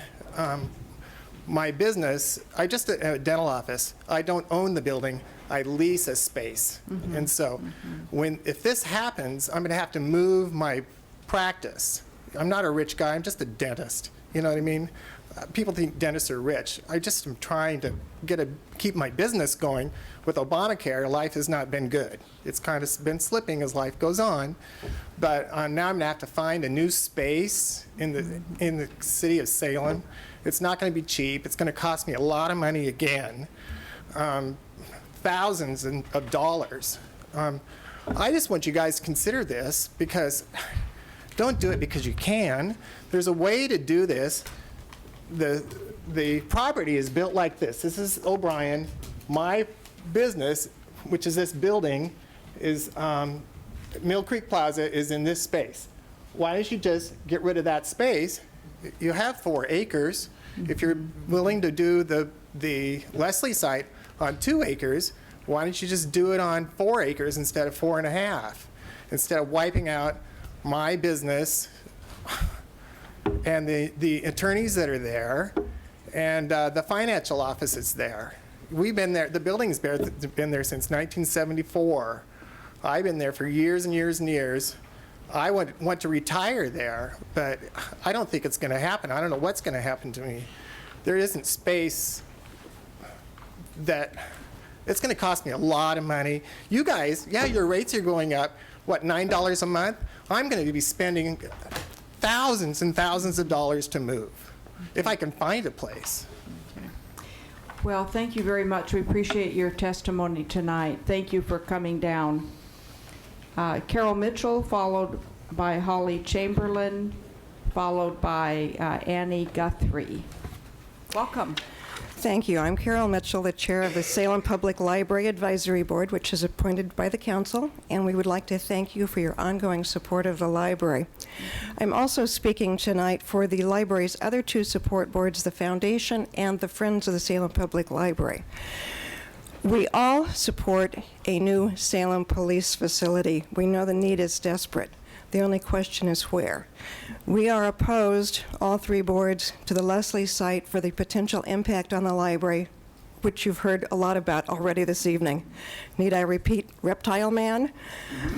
Parking is already a problem for popular events. Congestion is a problem. Traffic is a problem, especially for the small children and the wide range of people who use this facility. You've heard about those problems already, so I will only reiterate that the 3 boards oppose the Leslie site, support the O'Brien site, and support the new police facility. Based on a more recent discussion, the other 2 chairs and I also would support a seismic retrofit issue for the library. It is a critical safety measure for the library as well as for the City Hall. We would like to see a public safety measure that provides safety and efficiency for the public and safety and public access for library patrons and staff. Thank you. Thank you very much. We appreciate your testimony, and we appreciate your service also, leading the Library Advisory Board. Thank you. All right. Holly Chamberlain, welcome. Hello. Can you hear me? Yeah. Okay. My name's Holly Chamberlain, and I'm a dentist as well in the Mill Creek building. And I kind of wanted to put a face on what that really means. It is a portion of the design that DLR, as well as I'm assuming CB, et cetera, has proposed for a parking lot. I want to put a face on what that means. Between Dr. Pfau and myself, we serve approximately 4,000 patients. In addition, I am one of only 2 Earthwise certified health facilities in this city. The only other one is out on River Road. In addition, I am the North High School emergency dentist. We have made our lives downtown. I don't think that the design reflects actually what that one building means. Just 2 of us alone are actually serving 4,000 families, your constituents, as well as their homes for health care. I'm really sad that most of you've left now, because you've all made the point that we all understand how wonderful Leslie is, and I agree. When we heard O'Brien was a possible site, we thought that's a good idea. However, making us a parking lot, in addition to basically ending our careers here in Salem, because we are not allowed to only set up wherever we would like. We are severely restricted because we are lumped in with things like hospitals. There is no facility downtown Salem that will accommodate Rick or myself.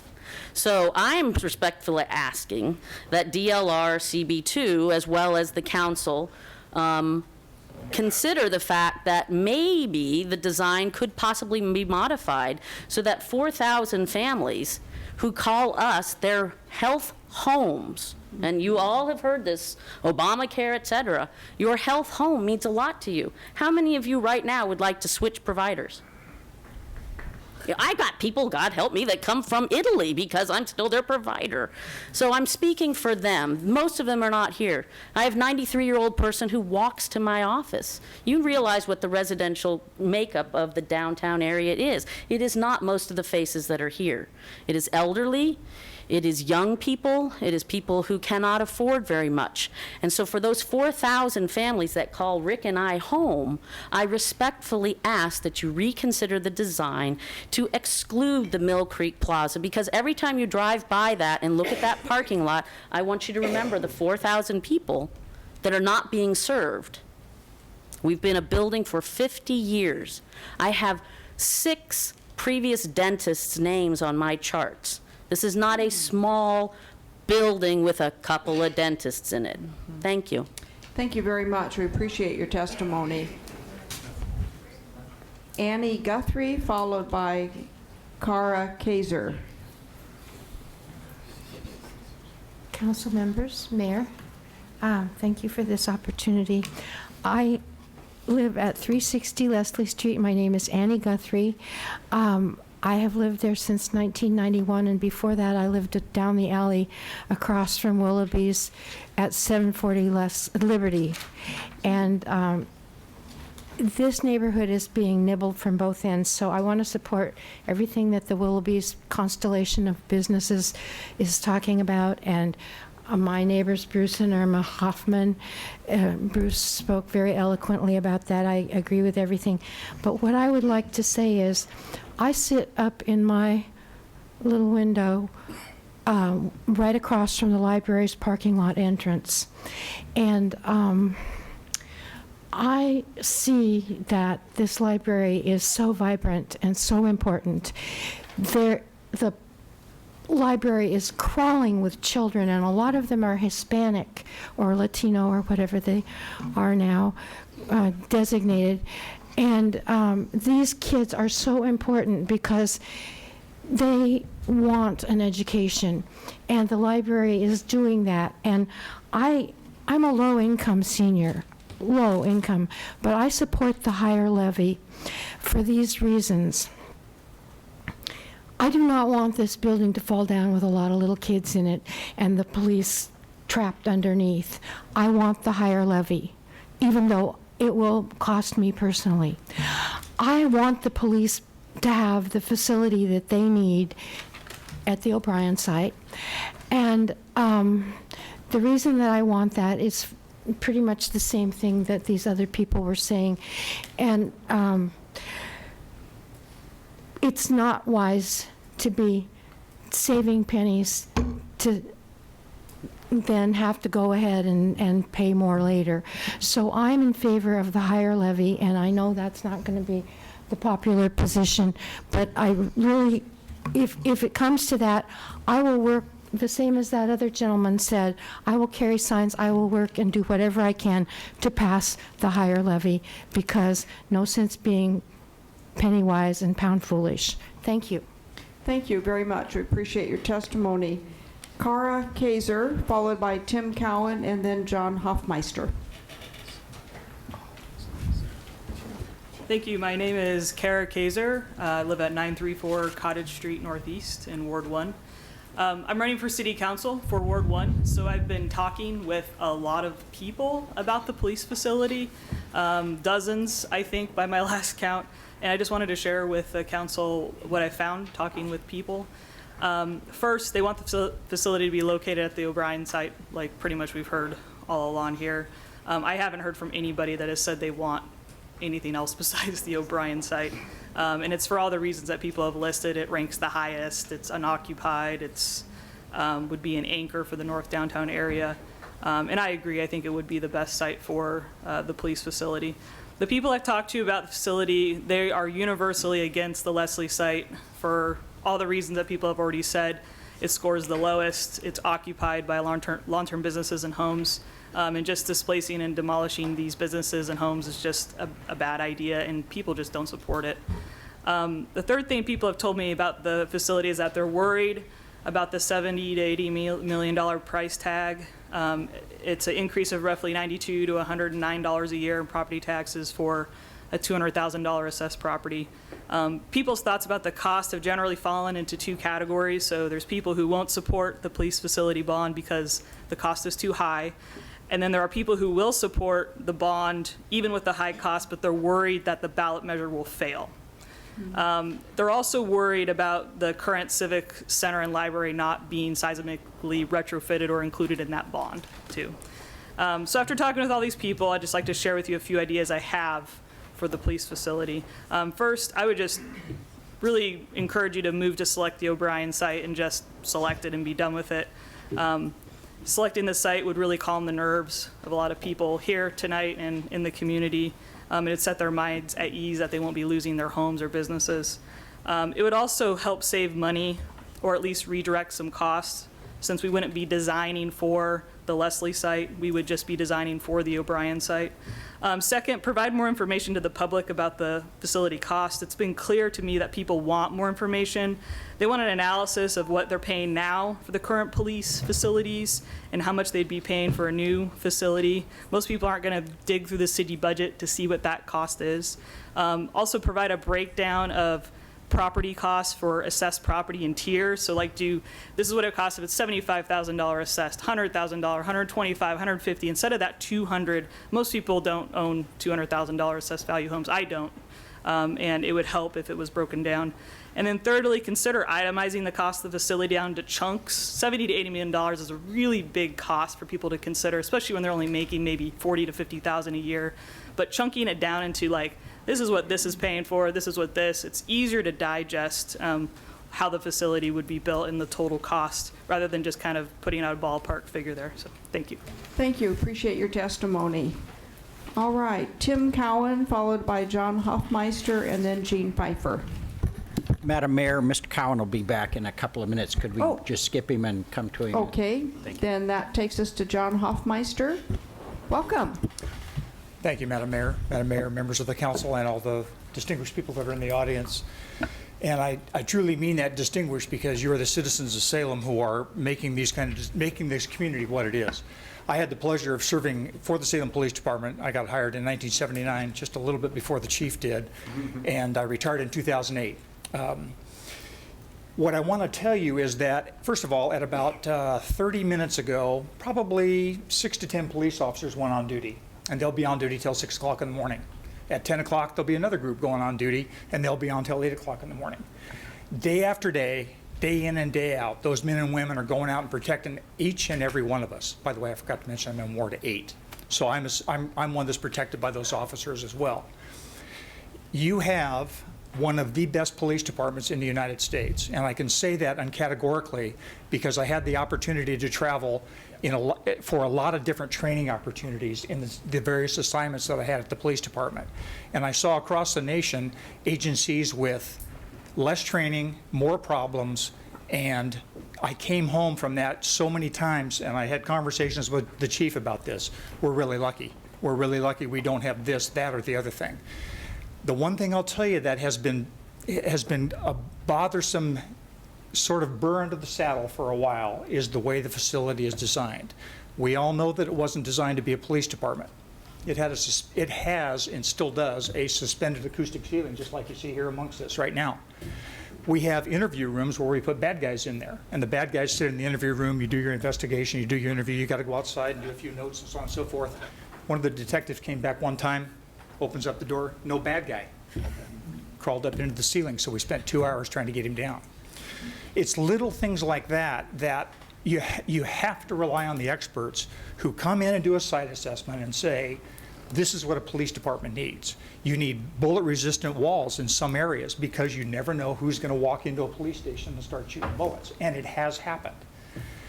The police counter that they first put in, but that the citizens walked up to, the counter was half wood, and there was storage cabinets underneath, and they put a lead shield from in the cabinets. So from the waist down, you were protected.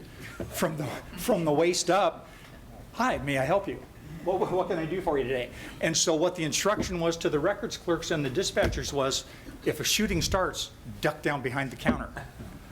I'm here to tell you that that's not the kind of police agency, a police facility you need in this day and age. So anyway, my point of all this is, first of all, thank you to all of you that showed up tonight to support this facility, to support this bond measure.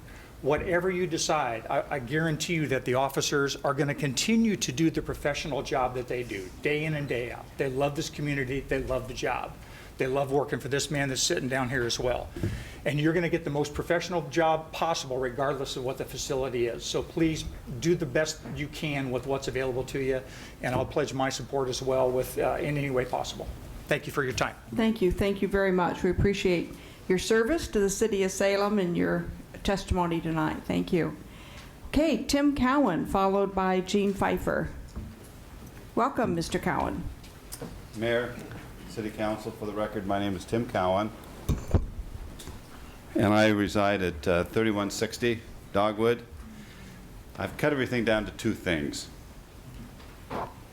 The first one is that Salem is the capital of Oregon, and it's different than any other city because we have the responsibility to everyone in Oregon. Person in Ontario, this is their capital. It's the only one in the state. So the neighborhood associations are the ones that know what's going on in their area. And we need to preserve the history of Salem for everyone in the state. And the last thing that I'm going to make a comment on is you need to support the neighborhood associations, period. I knew nothing about them a year or so ago. And as I worked with them a little bit, and how those people just love their areas, and they have a vision of what they want them to be like. I'm going to do this real quick. There was a disagreement with the neighborhood association and the city. The reason why I'm doing this is because I put 6 months of my life in this. This is what I produced to go to Land Use Board of Appeals and the Oregon Court of Appeals to get this. In fact, this you can see is about a paragraph. So the only thing I'm asking you to do is don't cause people to do this. Mayor, that's all I have. Okay. Thank you. Thank you. Appreciate your time tonight and your testimony. Thank you very much. Okay, Gene Pfeiffer, followed by Jillian Perkins, or Gillian Perkins. Thank you, Madam Good Mayor evening. and Council. I'm Gene Pfeiffer, and I'm from Silverton. And I'll just give you the background of why I'm here. I graduated from high school in '64 in Salem. I married a gal from Salem in '70. Her dad was a prominent CPA principal. And I've gone and used this building for 40 years in my design and build career. So I have a real opinion about what this building is, what it represents. I think it's a wonderful facility. It was designed in part by Phil Sedecase, but it's a dangerous building, and we're all sitting in a dangerous building. So, but before I get into the meat of that, I want to address something that Jerry said earlier. He said that we had a facility that was going to be bigger at one point, and then we just came up with a number. Jerry, not to say that you're not telling us the truth, but the size of the building has very much been studied at length. I have in front of me, I just happened to bring this document, the summary of floor use in each part of the building that was going to be used. The total area, not counting 911, is 51,000 square feet, not 75. 51. If you add the 911, it goes to 58,000 square feet. The rest of it, 17,000 square feet, is allowance, and that's allowance for growth. And we wouldn't even have that 7,000 square feet in here if we weren't considering if we're going to move the 911. And I've been hearing people that are on the Police Advisory Committee, et cetera, saying, why are we moving it? I've heard the opinion of another professional in the area saying, why are we moving it? It's very expensive. It's better to be kept separate. So we have this facility that we're talking about that very well could serve us at 75,000 square feet. We're talking about a building at 150,000 square feet that's supposed to be expanding itself for use and empty space for all this time, and this is not what we should be doing. Okay, so to the issue of this building. We can go to an area over here where the structure is settled 2 inches. We can go right outside this window with a lintel that's going to fall down. Many things could happen without the so-called big one. We're in a building that we need to be taken attention to. We haven't done so. We need to include that in the bond so we can get it passed and take care of this. It isn't just if the big earthquake comes that kids at the library could be hurt. We have concrete that has fracture cracks in it now in this building. The parking structure has leaked for over 40 years, and we haven't done anything with it. We need to take care of it, and that's responsibility. It's also a sustainable thing, which is the big issue why I'm here. I believe in true sustainability. We have a building here that we can be fixed, just like I helped fix the courthouse square, and I urge you to take care of that, and you need to go for a lower cost package to make it pass for the bond, and that's what I'm in favor of. Thank you. Thank you. Thanks for your testimony. Thank you very much. Okay, Gillian Perkins. Do I have that name right? Bruce and Valerie. Apparently they have left. Okay.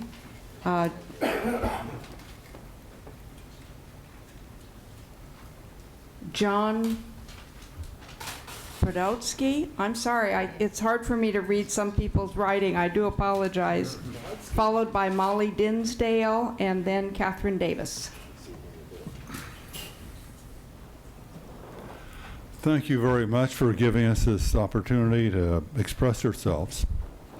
I did a little bit of math. Excuse me, your name and your ward? John Prohatsky, Ward 2. Prohatsky, thank you. Ward 2, thank you. I did a little bit of math, and the approximate cost for the proposed building is $500 a square foot. Don't know if that's expensive, don't know if it's cheap, but I think it's on the high side. There's really two issues with that building. One is the need for space. The other one is to withstand a magnitude 9+ earthquake. But I hear the amount of space, and I don't know if it's the stuff that you must have, would be nice to have, or would like to have. And frankly, the city has other concerns as far as resiliency to withstand a major earthquake. It's not only the police station, it's transportation, it's utilities, it's other services, it's utilities including gas, sewer, water. So this, from what I understand, the city really doesn't have a plan to address how it's going to respond to a magnitude 9 earthquake. There's other things that you need to do.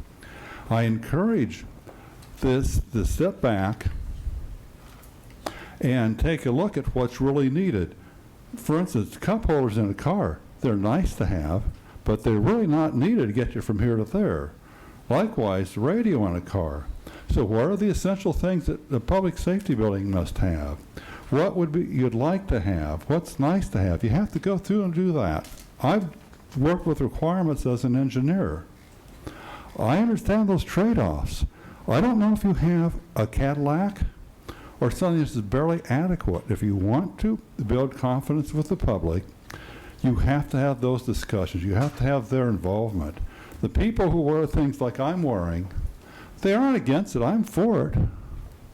But I'm the loyal opposition. You need to have people with different perspectives, different backgrounds, to provide diverse opinions, because maybe explaining something to me or somebody else, or a simple question that somebody would ask, might show significant cost savings or might help do something and save cost.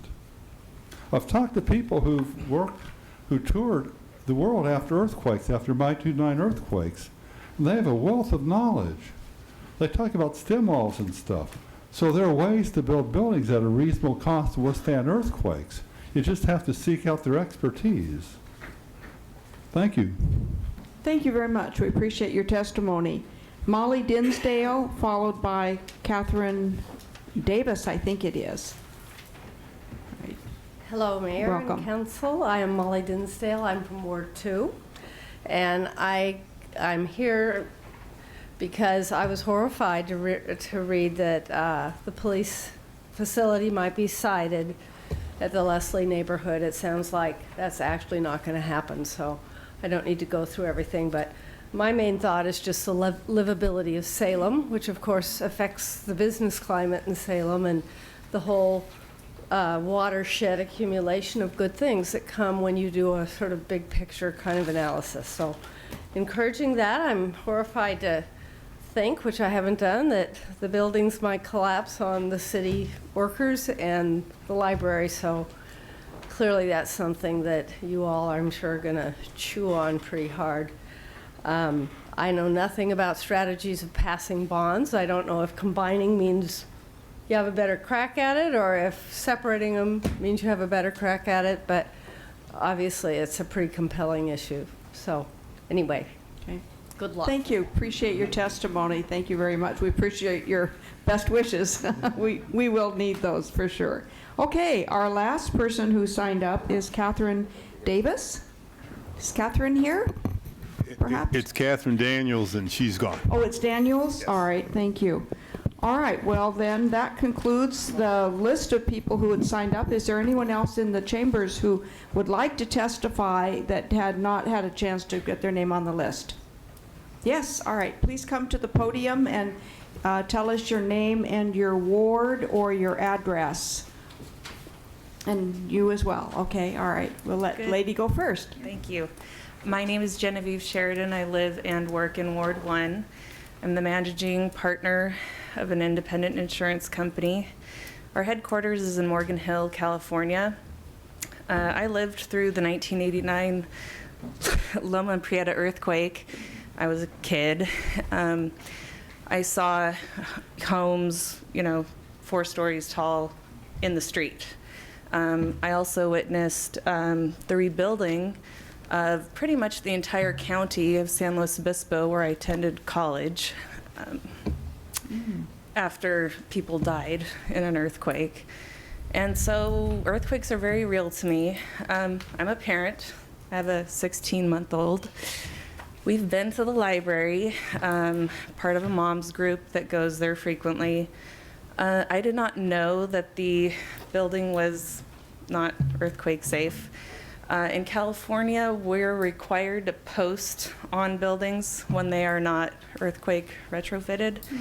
I think if it's not a requirement here, it would be a good idea, just to inform people.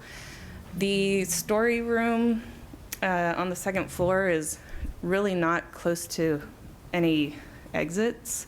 It would be really hard to get out. But there are no conspicuous signs at the entrance, so I would recommend that, now. That's something that we can all do and benefit from. From the people that I've talked to in my neighborhood and around town, very few of them know about this need.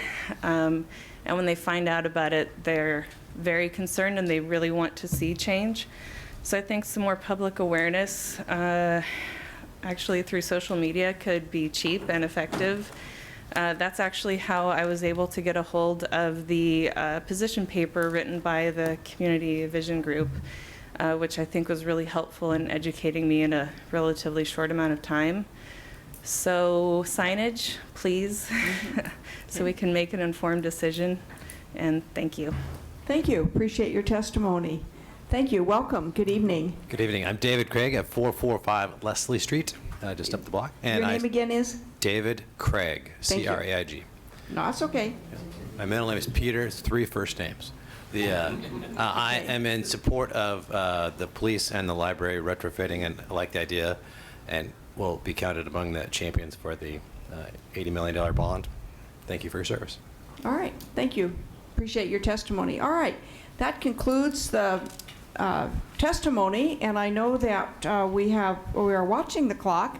I know that Jake has a flight, and we want to be sure to have time with you. I'm going to open this for questions by council to the police chief, to Jake, just any of our staff. All right, Councillor Nanke, and then Councillor Bennett, and then Councillor Anderson, and then Councillor Dickey, and then Councillor Benjamin. Everybody's going to get a chance. Just We start all at the try to beginning and remember. go around. Okay, Councillor Nanke. Thank you, Madam Mayor. 3 questions, fairly short, hopefully. The original facility that we had talked about here on site and gave whatever different sizing for, did that have Willamette Valley Communication Center inside it or not? Was it intended to have WVCC inside of the facility at that point? I think the Berry study had WVCC in it. I'm not really sure what the reduced 75,000 square foot had in it, because I'm not sure how that number came about. The areas inside of the new facility, areas that are required to be hardened versus not, are they separated by either floors or other means? I think, to answer your question, I think the whole facility needs to comply to being an essential facility. So it needs to comply with what's called an importance factor within the code. But in terms of areas that need special protection, I know a couple of the speakers made reference to, bullet-resistant protection and things like that. Those, I think, are more periodic in nature. I'm just thinking of some services, hi, I'm the accountant or the budget analyst or whatever for the department. Do they need a hardened space or not? And is there any way to separate that inside of a facility, or has anyone ever done that? Because you would think the square footage cost would be less for the more commercial office type application. I would agree with that statement. I think that there are areas within the facility. If we say that there's, I think the cost estimator that we use to put together these costs estimates sort of an average cost across the facility of about $292 a square foot for construction. There probably are spaces within that are $100 a square foot that are garage spaces and things of that nature, and there are spaces within there that are probably over $400 a square foot or $500 a square foot that are intensive data center spaces or some of the WVCC spaces and so forth. I don't know if that answers your question. To some extent, yes. I mean, we could go around probably and have a nice lunch discussion. Yes. Talking about space requirements and costs as well, based on the folks here from the Mill Creek Plaza. Where is that on our map on that site? Is it this little one here? Right. It's at the far north end of the O'Brien site. It encroaches kind of in that potential setback for the floodplain.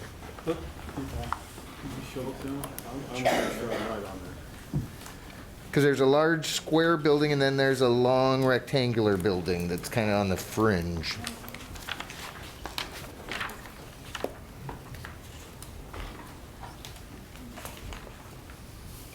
Bear with me for a second.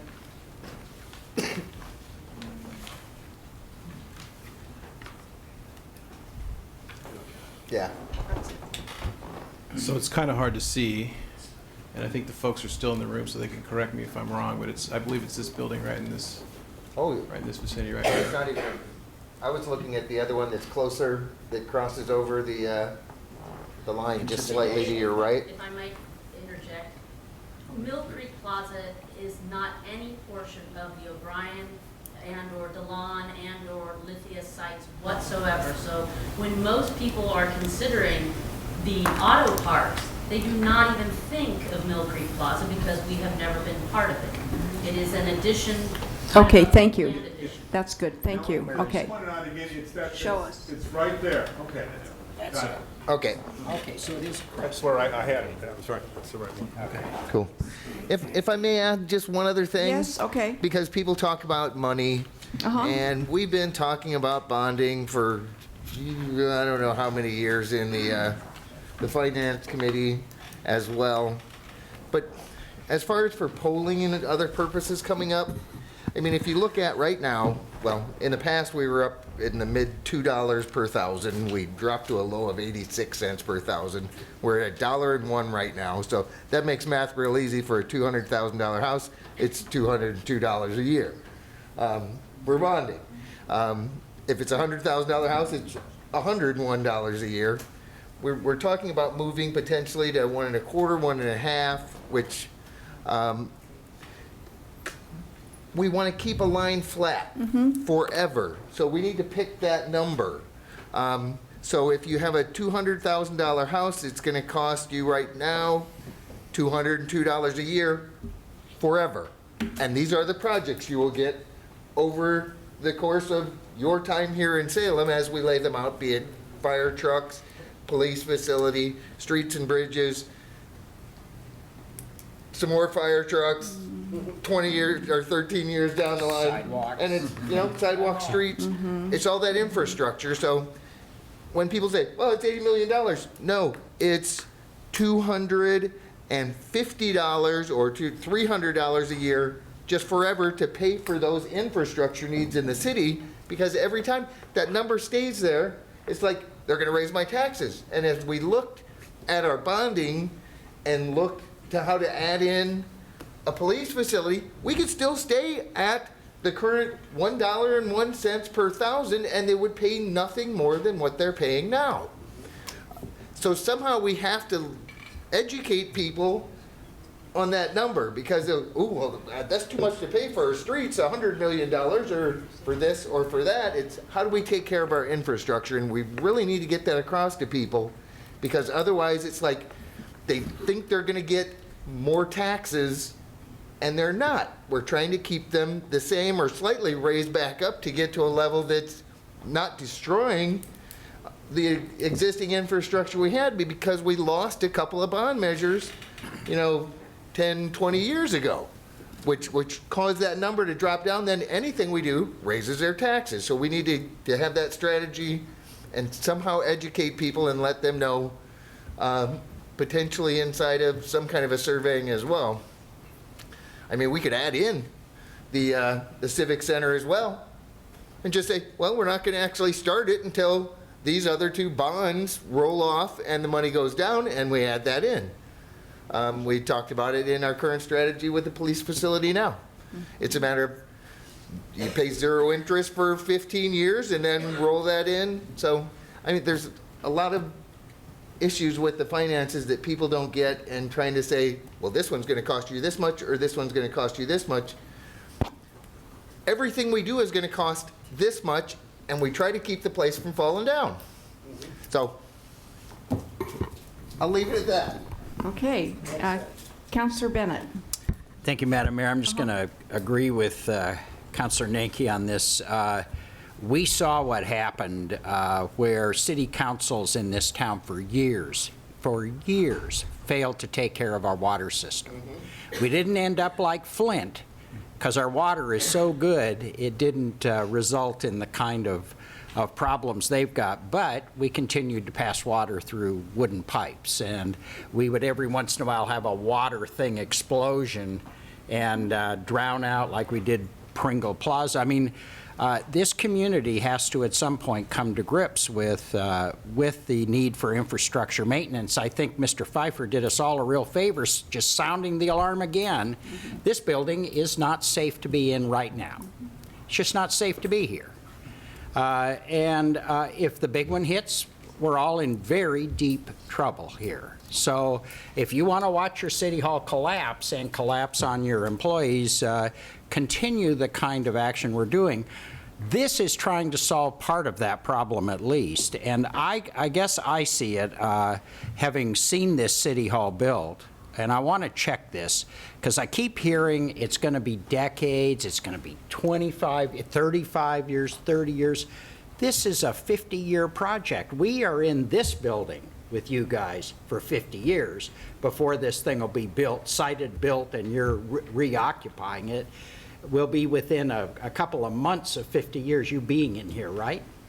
Yes. How long were we in the old city hall where you had the neon police sign? Oh, that was a little before my time. Yeah, it wasn't before it doesn't go back, wasn't alive when it was occupied. It just had the look of, you guys must have been there 75 years that time. I mean, we are not building for a few years here. We're building for a couple of generations. And I hope that starts being acknowledged. This isn't a 30-year project. This is a 50-year project. And that as we talk about how to amortize the costs associated with this, we talk about it in that kind of time frame, and we agree that we're talking about capacity that meets that time frame. We did it, the people who founded this town did a couple of brilliant things, and we all, I think, should take lessons from them.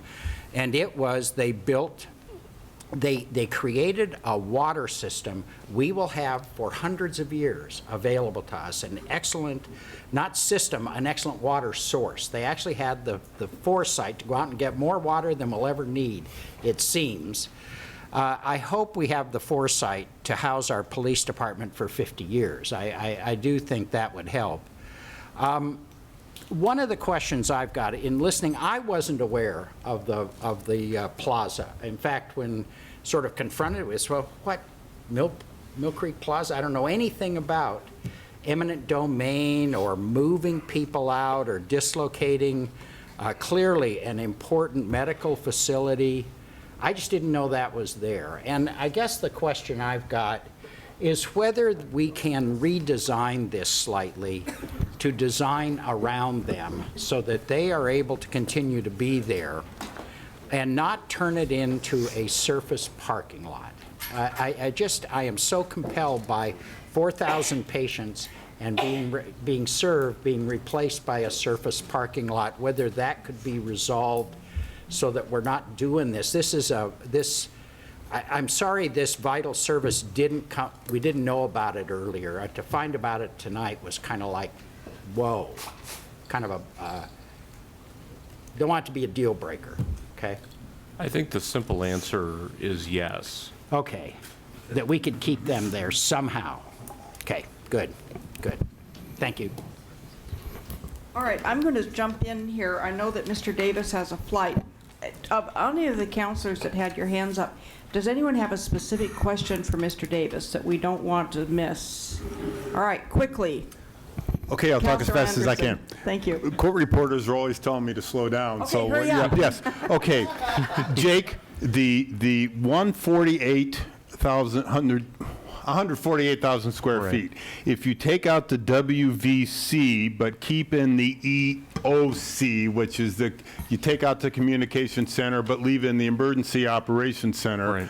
By my calculation, that's 20,000 square feet. 17,675 square feet gross. Okay, but the figures you had were 24,904 and the EOC was 4.9.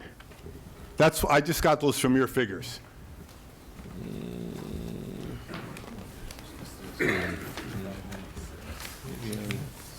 Well, while you look at that, I'll move on to the next one. Yeah. Then if we look at 1.8, not 2.4 police officer growth per year, correct. I think from our earlier discussion, that's 8,000 square feet that would be reduced. I believe that's correct. And that's not just the officer space, but the support staff space that would be reduced. Right, and there's a parking component to that as well. Then as I look at the community room, which I found on item program code 6.0 of the wonderful thing that Steve Belshaw talked to me about, the way I add all those up, 6.3, the community room, public entry, public toilets, storage, AV room, warming kitchen. I add those all up, and that comes to 3,600 square feet, 3,650. And that's just from the figures I get here, I presume. I can, for quickness, I can show you where I got this. You still need public restrooms. This one right here. Even if you don't have a public Right. And adding all those.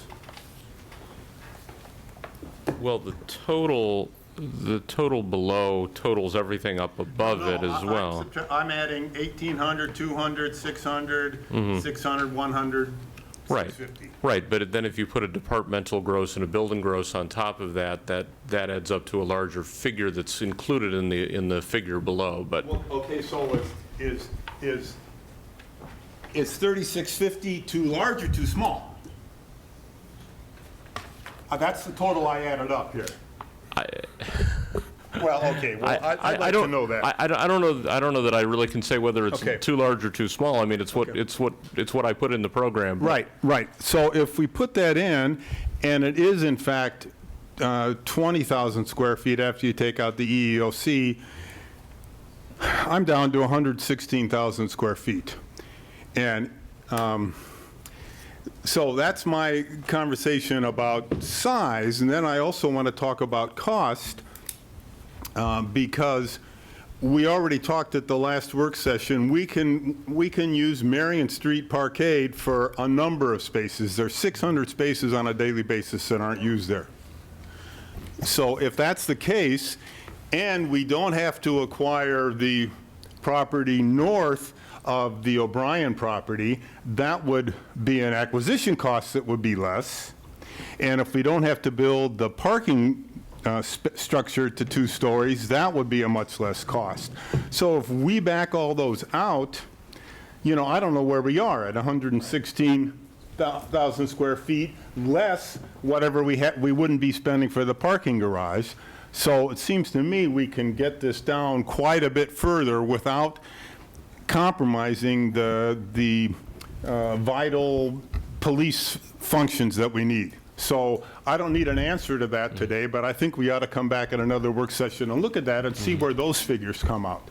Then I have one final question, if I may, Mayor. The state police out on Kubler Boulevard was built for an average of 190 square feet, or dollars per square feet, and we're at 295. And I think part of the reason the state, I presume they're both police agencies, so they have some of the same requirements in terms of build-outs.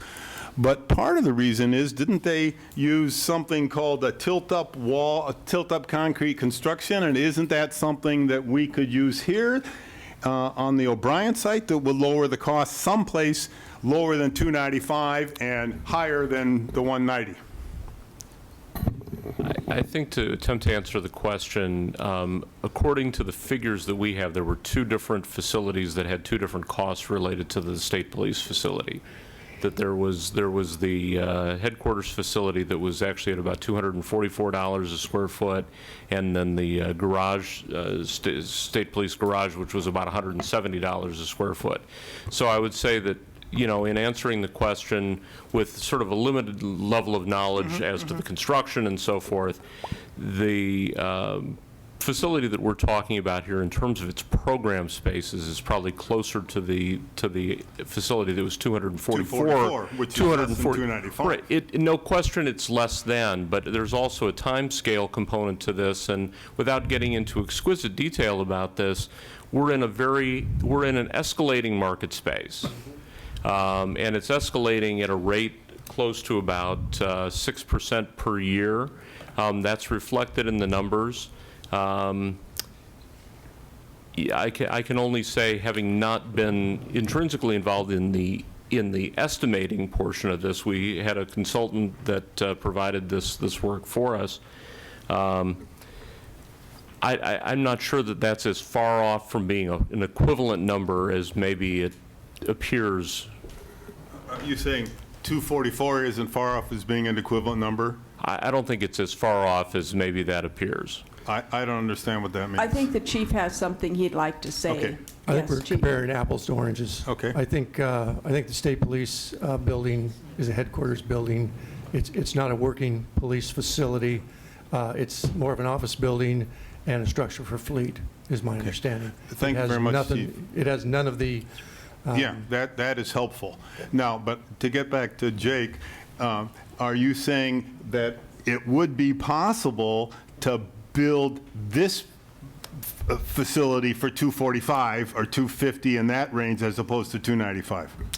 When you said it's not far off, I didn't quite understand. I'm saying that if you take a facility that's a few years old and you apply some escalation factors to it, it probably raises the number up somewhat. I'm not suggesting that this facility necessarily could be built for $250 a square foot, but what I will say is that, and I think this is sort of an overarching comment, the facility is not designed. It's not designed at this moment in time. It is a long, long way from being designed. And I think that's an important factor to pull into the case here. What our estimator has done is he's taken a program and he's applied it to, with some help from us, admittedly, trying to use comparables and so forth, and recent market experience. You know, DLR Group has been working with the Oregon Youth Authority here in the Salem area, building a new juvenile detention facility, and I know that some of the costs that have been involved in that are upwards of $600 a square foot or more. That's secure construction, you know, it's at a small scale, so it's not a par to this, but given that information, it kind of colloquially correlates to a very active construction market with a limited amount of demand that's out there. Or I should say a high amount of demand, a limited amount of supply. The recession has done that to a certain degree. Not to belabor the point, but it's an expensive construction market that we're in. I do want to emphasize that this is an expensive form of construction. It's not the most expensive form of construction. There are some factors in here. There's some contingency. I think it's important also to point out that the way that this is built, the construction cost of the facility that we're talking about at 150,000 square feet, rough, you know, plus or minus, is really, for the facility itself, is about $43 million. I think that it's important for everyone to hear that and understand that. We're not saying that it costs $80 million to build the building. I think we're talking about the difference between project cost and construction cost, and that within that, there are a number of things. There's about a $4.5 million parking deck that's part of these options. There's about $4 million worth of site work, and I'm just looking at the O'Brien site. There's a significant contingency. There's a clause for escalation that's at 9% that looks out to 2.5 years, essentially, which would be sort of the midpoint of construction if the bond were to pass in November. So we're trying to capture a certain amount in there, and so when we get to it, an overall number of 80 million, that includes contingency, it includes professional fees, it includes a great number of things. So it's important because it's what would be on the ballot. It's important because it's what the tax rate would be based on. But I think, so there's no misunderstanding on this, it's built up of a number of components, and we've published that information. That information can be shared. Just one final question, Mayor. At the original work session, you had presented 3 alternatives to the 148,000 to the council subcommittee, and they didn't ask you to look into all those, and yes, we have since then. But I also ask you another way, a fourth potential alternative is for us to say, we want this building to come in at X dollars, and you would come back with us and say, here is our recommendation to bring this building at X dollars. So I'll ask you, if we say we want this building to be at $60 million, you could come back and get something that we could look at.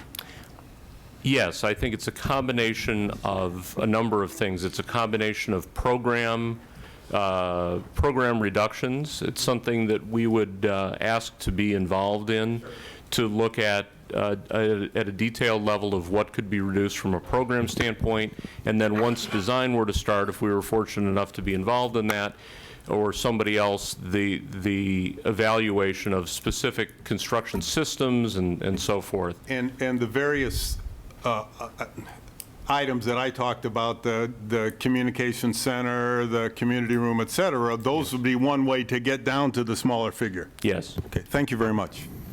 I want to interject. I know that staff have worked up a diagram that would provide us with a kind of a visual of this is how much space this would buy. This was the, I think it's a good time to show that, just because I think it goes to the answer in a way of what Councilor Anderson is asking is, you know, how much building do you get for 30 million, 40, whatever. So I think we need to see that, and then we'll go back to the questions that people have.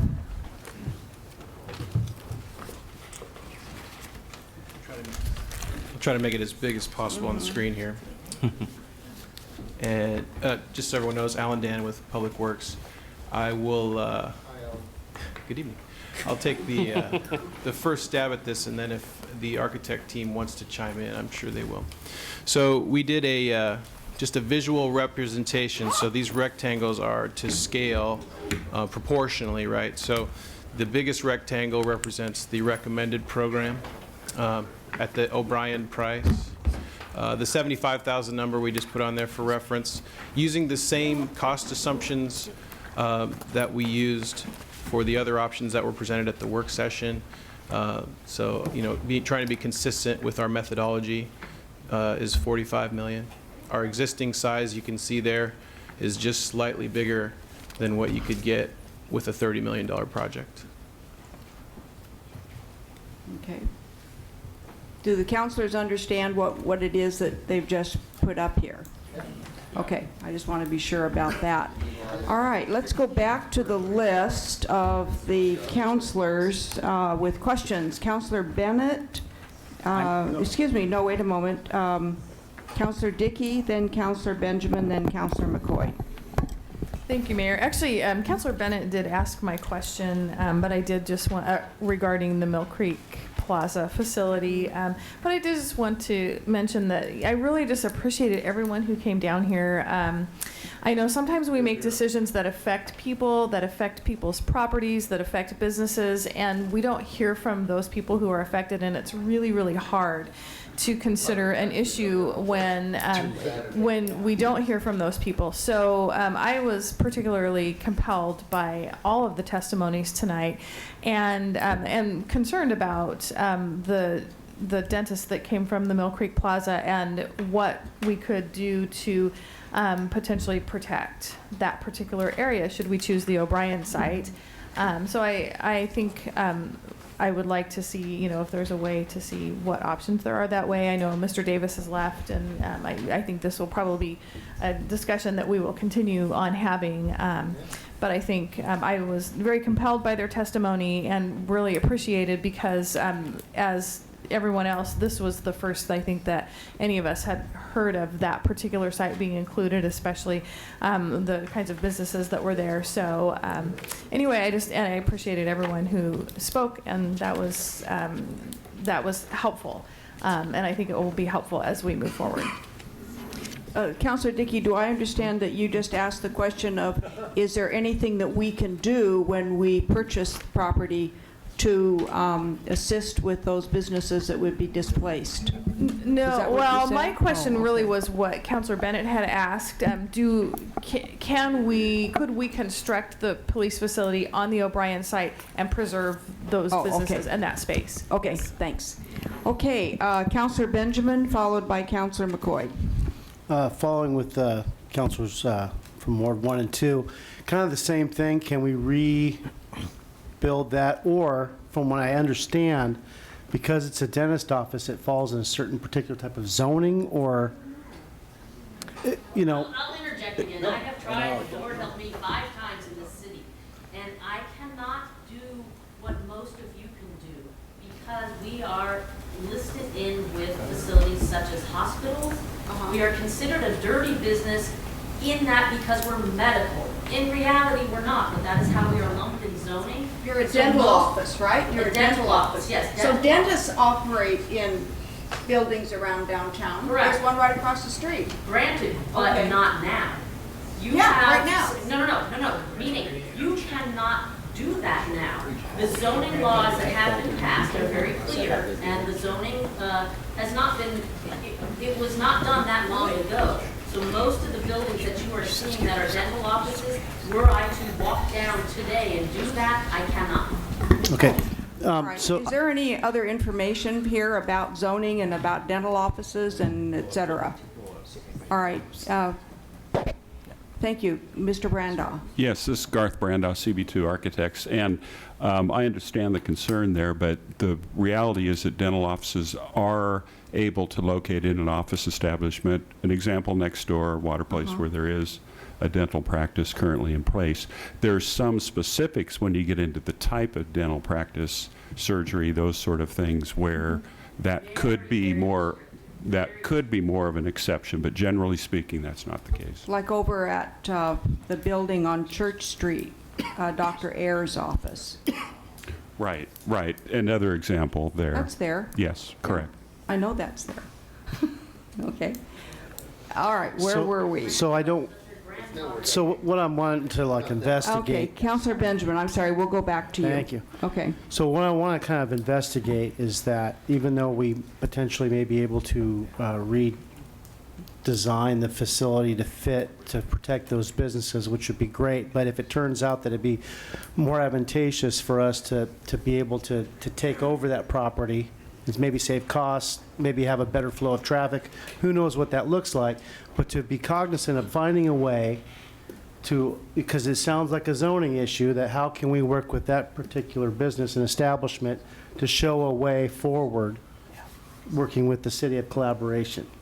Okay, so real quick, in regards to the building having all the communication centers and stuff like that, understanding the initial communications for the police department obviously should be within the building. Looking at 911 for the region area, we, understanding, made significant investment to a rental property now for it to operate at full throttle. And, it can continue to do so. Is it possible to leave that out of the equation for now, but have the ability or area already located on site to build that at a future date? Because I'm not seeing a reason that 911 regional facility needs to have access in and out of the police department. But it would be great to have it on the same property. And then, of course, at this point, we're looking at ways, where can we cut costs where we can accentuate later, like the second parking structure, if it's possible just to have the ground floor, but already have a plan to go up. And it comes to the 911 facility, regional, have a plan to add that. That's what I'm kind of focusing on. So we can cut costs now, and later when when it's advantageous, maybe even go out for a different bond at a different time, or find other ways to add those extra pieces when needed. Thank you. This is Tim Gainey for DLR Group. I'm kind of stepping in for Jake. I've been involved in the project all the way through, and to your question, yes, that is possible. I think any time that we can make a concerted plan to do so in advance, obviously adding things down the road without thinking about them first is a lot more challenging. I think selecting the WVCC as a potential item to be constructed later on site, if you're going to pick a piece of the program to do that, that would be the one to pick. Other programs within the building you don't want to select, like things like evidence, because police stations grow organically from within, and they're really thought about from within, and built from within, and that's what the program does. So yes, the WVCC could be something that could be added in the future, but planning that out now, identifying where that would go, would be some foresight. Yeah, I definitely don't want to fiddle too much with the dimensions of the actual main police department. Okay? Right. That I'm okay with, because that's important, not only for growth, but for the actual operations. Nobody really understands, most of us don't understand the process on how to get through a building and use different departments at a more quicker flow of information, personnel, evidence, the whole 9 yards. So, thank you. Absolutely. I'm sorry. The parking has been mentioned twice now, and we do have some additional information regarding the Marion Parkade. It is 1,063 total number of parking spaces. Of that total, 45 45 are currently available. All of the others are either designated for free parking, which is paid for by businesses in the downtown through their parking tax, are designated for permit parking, or are permits sold other than daily permit parking. And our urban development director is here if council this evening would like to get into the details about what is, and if you want to have further discussions on what should be, we can arrange that. Okay. Yeah. I would definitely like some further discussion, but I don't know if tonight's tonight. Yeah, that can be fixed. Yeah. Yeah, this is what is. Yeah. And apparently wrong what is. Yeah, versus what is. Counselor McCoy. Thank Okay. you, Madam Mayor. Tim, right? Yes, sir. Couple questions here. I want to make sure I understood Jake's answer. You know, he talked about escalation, and it was at 6% a year, and the number in here is 9. So is he putting in a year and a half? A year and a half's worth of escalation pricing once the building starts? Correct. We were all sort of bitten pretty hard over the last couple of years with the escalation that's occurred in construction. It went up substantially. A lot of projects saw huge cuts because they planned on the facility being able to handle a certain amount of escalation that was industry standard. Well, that's not really the case anymore. It's gone way up. So if this facility is going to be built a year and a half from now, then we would need to plan for that escalation accordingly. If we did not, then the project would suffer, right? We'd have to cut square footage. So you're basically saying that escalation is the lag time from when the bond passes, when you start building? Correct. Is that basically- Correct. so That's you- it. Once the bond you can't do anything till the bond passes, and then we start designing the building and all those things happen. That's right. Okay, thank If you could build that building right now, day one, you could take that right out of the budget. Okay, so next question, following right along there, I guess would be, how long is construction? For a facility like this, depends on the complexity of the site, but I would plan on a year and a half. Okay.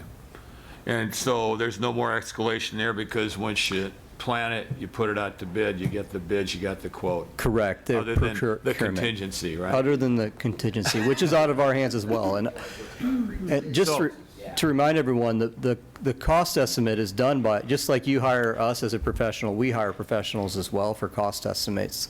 The cost estimate is the same cost estimator that contractors use to actually bid their projects. So it's important that we understand that that's a professional estimate. It's not our guess at it.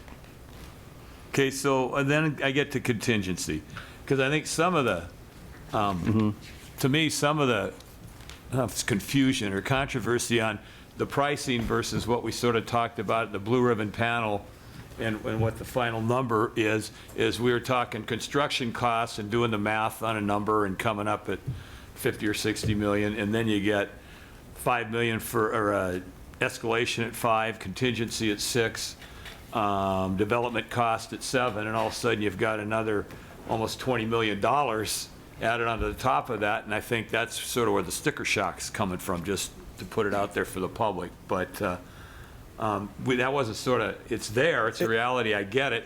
It wasn't really discussed at the Blue Ribbon Task Force as we proceeded in here. Yeah, I think you and I both and everyone would love for all those numbers to go away, but in order to make a project a reality, they really can't go away. A lot of that, the contingency, also keep in mind, there's a certain amount of unknowns. So you're building on a site, you may drill in and run into something that is underneath the soil, could be oil, any sort of unknown also falls within that contingency number. Okay, thanks. This is probably for staff, but we're getting close. You know, we got decisions to be made if we're talking about the ballot in November. So what are the deadlines here for this body here to actually start, have to make a hard decision saying, here's what we're going to do moving forward so we can start the drafting for the ballot and et cetera and so forth, and the campaigning can begin. I think our city attorney has an answer. Dan Atchison, city attorney. The absolute deadline is August, when you've got to have the ballot measure adopted and approved and through the appeals process. So you have to backdate that to get through that. So, realistically speaking, I would like to be able to prepare a ballot title for you, no later than July. Okay. That doesn't factor in time for a political action committee or whatnot to form and get organized. Yeah. Mayor, if I could, I think our Yes. guideline was much more conservative than that. I think we would like to have decisions made by April so that a pack can be put together and. Thank you. I think that's, okay. I would, two things, I guess. I gave my little speech in one of these other meetings. I was in business, running businesses for 40 years before I retired.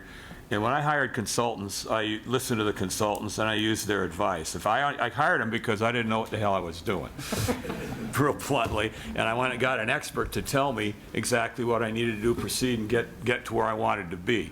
And I learned real quick as a young guy, a young manager, not to second guess, not to start trying to figure out and cut costs. If the experts came in and said, this is what you needed, and this is why you needed it, that's what you did. Now, so I'm a little concerned now as we get close to a deadline, which is why I asked that question. And I agree with the chief, it's more like April. Now we're going to start redesigning the dang thing or starting to cut things out and do a bunch of things and second guessing the consultants, who I think did as thorough a job as I've ever seen on something with the spreadsheets we've got, where everything goes and what it is and how we arrive at it. We're going to either have to have a bunch more work sessions here and get this done quickly, or reach a consensus here as a group pretty quickly here. We can't keep horsing around and saying, well, what if we cut that and what do we do here? We're going to have to make a decision here in the next couple of weeks if we're going to really move forward and have an orderly campaign and some chance of getting this passed in November. So I think we need to reach that consensus quickly. And then finally, I would say, being in the political world, I've never seen campaigns run using two-year-old polling numbers. So at some point, we need to go out and get a current polling number that's statistically valid and make sure the questions are asked properly and all those kinds of things before we really start making any more decisions. So we're sort of, I feel like all the work we've done, we're still sort of here in Never Never Land to some degree with what we need to do to really make the final decision and vote. We do have plans for polling. In fact, we can talk about the timing for that if you want to go into that. But that, yeah, we definitely are. Councilor Nanke, you had your hand up, and then I have some questions I'd like to ask. And it kind of goes into polling, and it also goes into the value proposition for the community as well. When we did the Streets and Bridges bond, we went out for just under $100 million. And because of the contingencies built in and numerous other things, we lucked out and the price of asphalt dropped out. We were able to actually do like $20 million worth more projects than were in it. Inside of a police facility, there's these contingencies, and rather than then, well, we have to buy more things for the police, or we have to give it back to the voters. If we combine with some kind of a seismic program, then that extra money can be going to actually seismic through Civic Center or the library, or if they're involved, we have other properties all over the city as well that, we went out for the fire bond just for that reason. But we have more facilities, even, out at shops and what have you, that could use some seismic stabilizing. Among other things. And even the numbers for here and next door, it's not like we could reuse the Civic Center necessarily. It just won't kill us all and we can get out.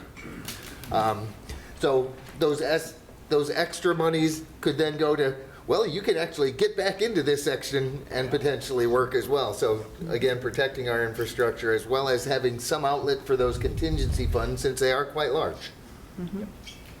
And how we add that into potentially, if we're going to, in the polling, ask people about other seismic stuff as well. Okay. And then how we deal with bonding in general. It's like all moving very fast and the public doesn't.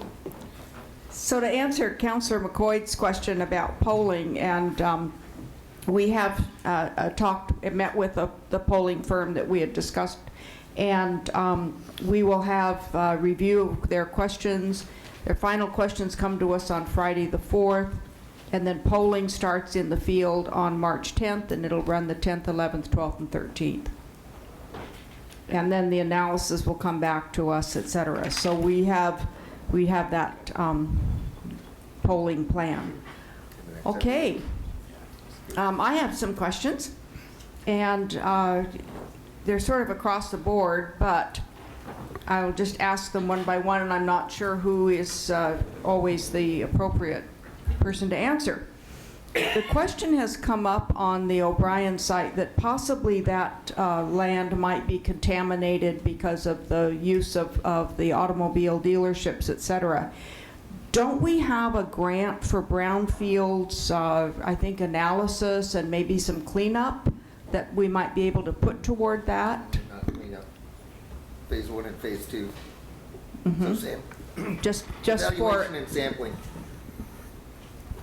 Mr. Dannon, are you the authority on this? Who's the authority? We have talked about that possibility, yes. and I think Okay. I'd like to Director explore Rutherford- that for a minute.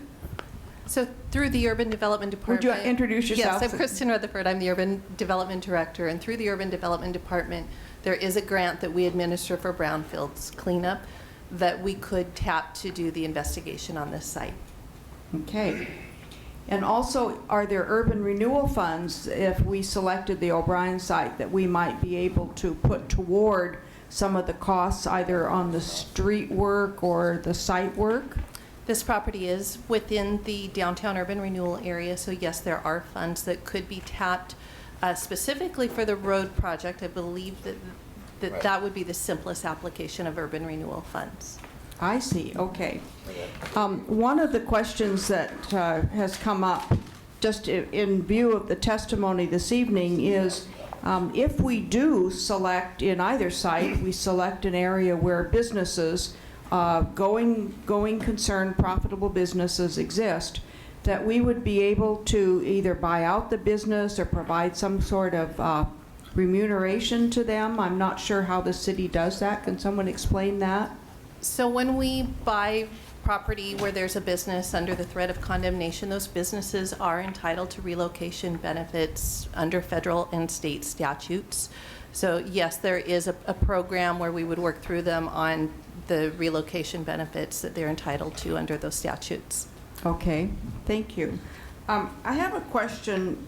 This earlier poll that was done for the city some time ago, and I do remember when it was done, could someone on the staff please explain exactly what were the questions, the scope of the questions that we asked, and what were the results of those questions? I do think there's some misinformation out in the community about what voters told us at that time.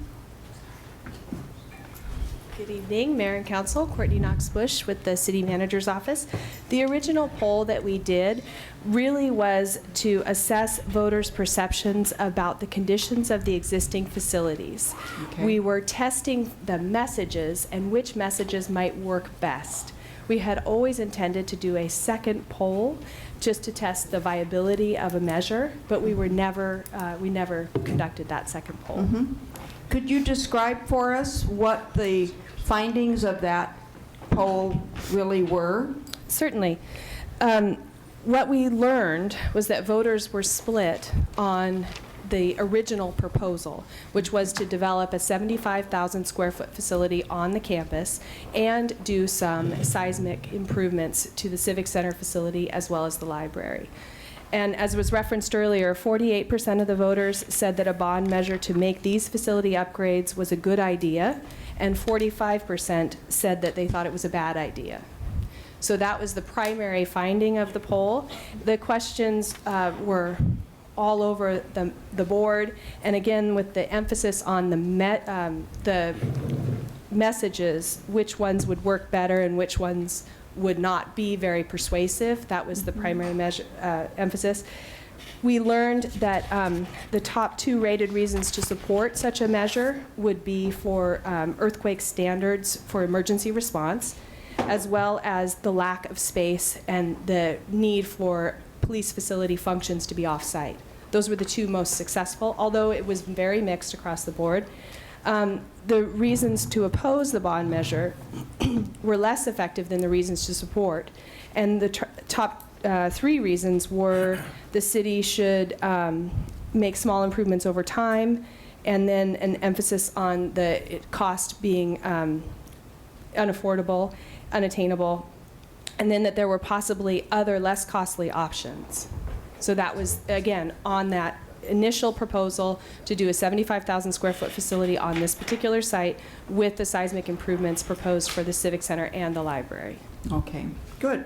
All right, thank you. I think that answers my questions and sort of clears up for me just what that poll was and what that poll wasn't actually as well. Okay. I want to be clear that I understand what the architects have been describing in terms of the cost per square foot.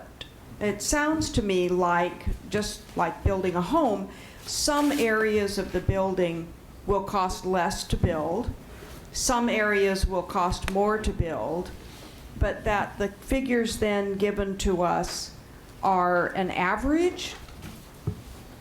That's perhaps? correct. Uh-huh. That is correct. It is an average. So some spaces are significantly more expensive than others. Actually, the WVCC is one of those because of the amount of, yes, exactly. So it is an expensive space. Other spaces are much less expensive. But the cost estimate actually spreads that across the entire estimate. I see.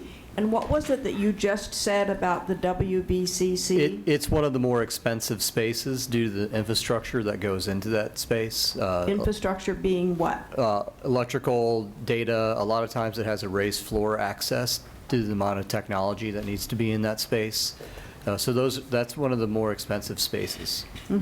Upwards, I mean, we could look more deeper in the budget, but that space could be, closer to $500 or $492 a square foot. Just for that? Correct. I remember we have a staff report that we received the other day, and it indicated that if the WBCC complex was built separate, that it would come in at about $10.5 to $11 million. Is that correct? That's correct. And keep in mind when you, and the reason why that number is going to be more than what you're going to see in here is that there's efficiency in building a facility once, especially larger facilities. So smaller facilities cost more per square foot than larger facilities because there's just an economy of scale. And so if you built that separately down the road, the cost per square foot would be more, just to let you know. Does that make sense to everyone?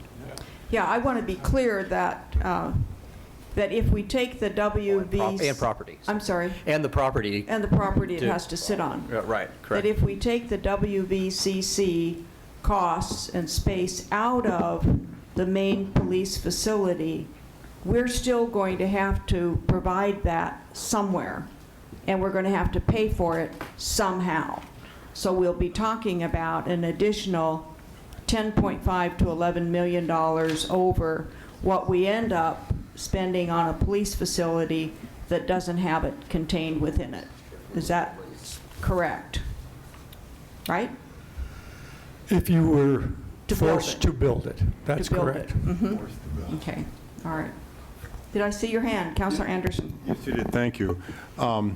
First of all, with respect to the polling, I think it's pretty clear from the testimony here and just my intuitive feeling of the council is at some point we're going to end up on the O'Brien side as opposed to the Leslie side. So I don't know if the polling needs to talk about the Leslie side. Maybe it does, but I don't know if that's a question, and I'll leave that up to you. Secondly, I would hope that the polling also might ask about the combining the earthquake proofing and the police station as one of the questions. When you talk about earthquake, you're talking about seismic upgrade of the civic. Okay. Seismic upgrades. I think those would be good questions. Then, with respect to Councilor McCoy, I'm really not questioning the experts on the core police functions. I'm concerned about size and cost, and I'm concerned about passing a bond measure, getting a bond measure that we can pass. So that's why I'm talking about things that are somewhat extraneous to the core police function, which is the WVCC, which is the community room, which is the parking garage. So I think the core police functions, we hired the expert to look at that. So that's my concern. I just multiplied 295 by 20,000 square feet, which is, that's the average, and 20,000 square feet is the WVCC, and that's $5,900,000. And what you're telling us, Tim, is it's really not 295, it's something in excess of 295. So it seems to me that the cost inside the building we're looking at now is someplace between $6 million and the $11.5 million that would cost to build it standalone. It's actually, I think it's about 8 million. Okay, so It shows, actually, I can give you. okay, that's perfect. So, I mean, I'm good to know that. So if we took out that, we've reduced the bond, the cost by $8 million, boom. Then, if this isn't obvious already, I would like to move towards some sort of combined bond, and I think we can do it for the $80 million or even less, and combine both of them, and that's what I'll be talking about in future. I had one other thing to say, but it's totally slipped my mind, which is why it's 9:45 now. But I appreciate the work everybody's doing here, and I think you know, we're going to need another session at some point, and it's going to need to be sooner rather than later. But I will tell you right now, I'm gone from March 11th to March 18th, and I would very much like to be here. Councilor Anderson, I need to have some clarification from you. So I need you to explain to me, if we don't put the 911 center in the police facility and it's out here separate, yeah, how are we going to pay for that?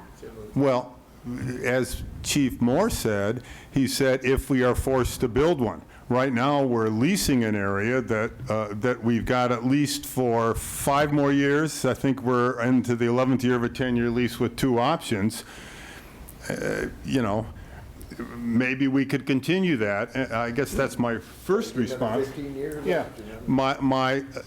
You know, because I would presume that the owner of that building might want to continue to lease it.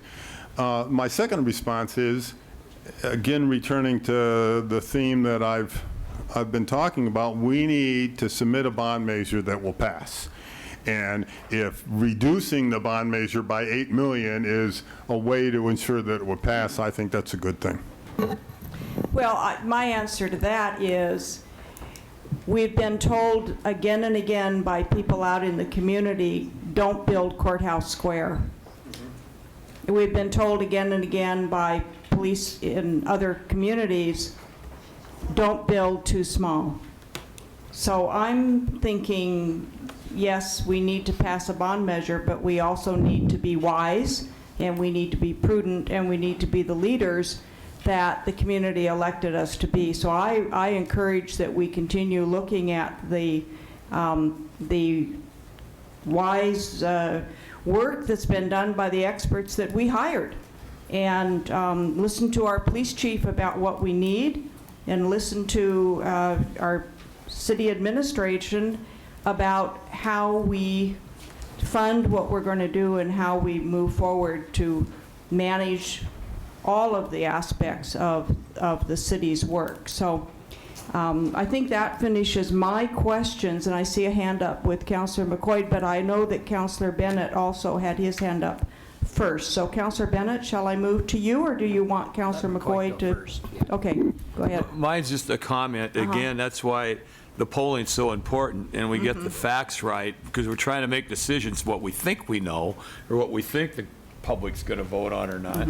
And we need to ask those questions in the right way to get accurate data so we can make a, you know, an informed decision instead of sort of guessing what the heck's going on. Right. Okay, Councillor Bennett. Thank you, Madam Mayor. Madam Mayor, I've got a motion. I move that the City Council select the O'Brien site for further, as the site for the police facility with, and to be the site for further investigation of what the police facility will be. Second. All right, it's been moved by Counselor Bennett and seconded by Counselor Anderson to direct staff to continue looking at the O'Brien site, and so you're saying the O'Brien site and not the Leslie site? That's right. Moving forward to Yeah, that. we no longer, Madam Mayor, I'll just comment on it briefly. Okay, thank you. My ward includes both sites, and it's just clear to me the Leslie site is just absolutely not going to work. I mean, it just does not have any kind of support. I will tell you that I am concerned, and I think other members of the council expressed the same concern with the fate of the Mill Creek Plaza and the dentist's office and the other business users there. And hopefully we can look at as part of our further discussion, maybe look at what alternatives in terms of design could do to preserve that site. Oh, and I think also have our staff talk with these folks so that there is some real clarification as to how the city does interact with folks that are displaced. I mean, you know what I mean? There's just several things I think could go on here to work with them. I think all of us were kind of disturbed by the. I know I missed it. I know it was talked about. I understand that. I just either missed the meeting or it just went right by me. Yeah, I thought the only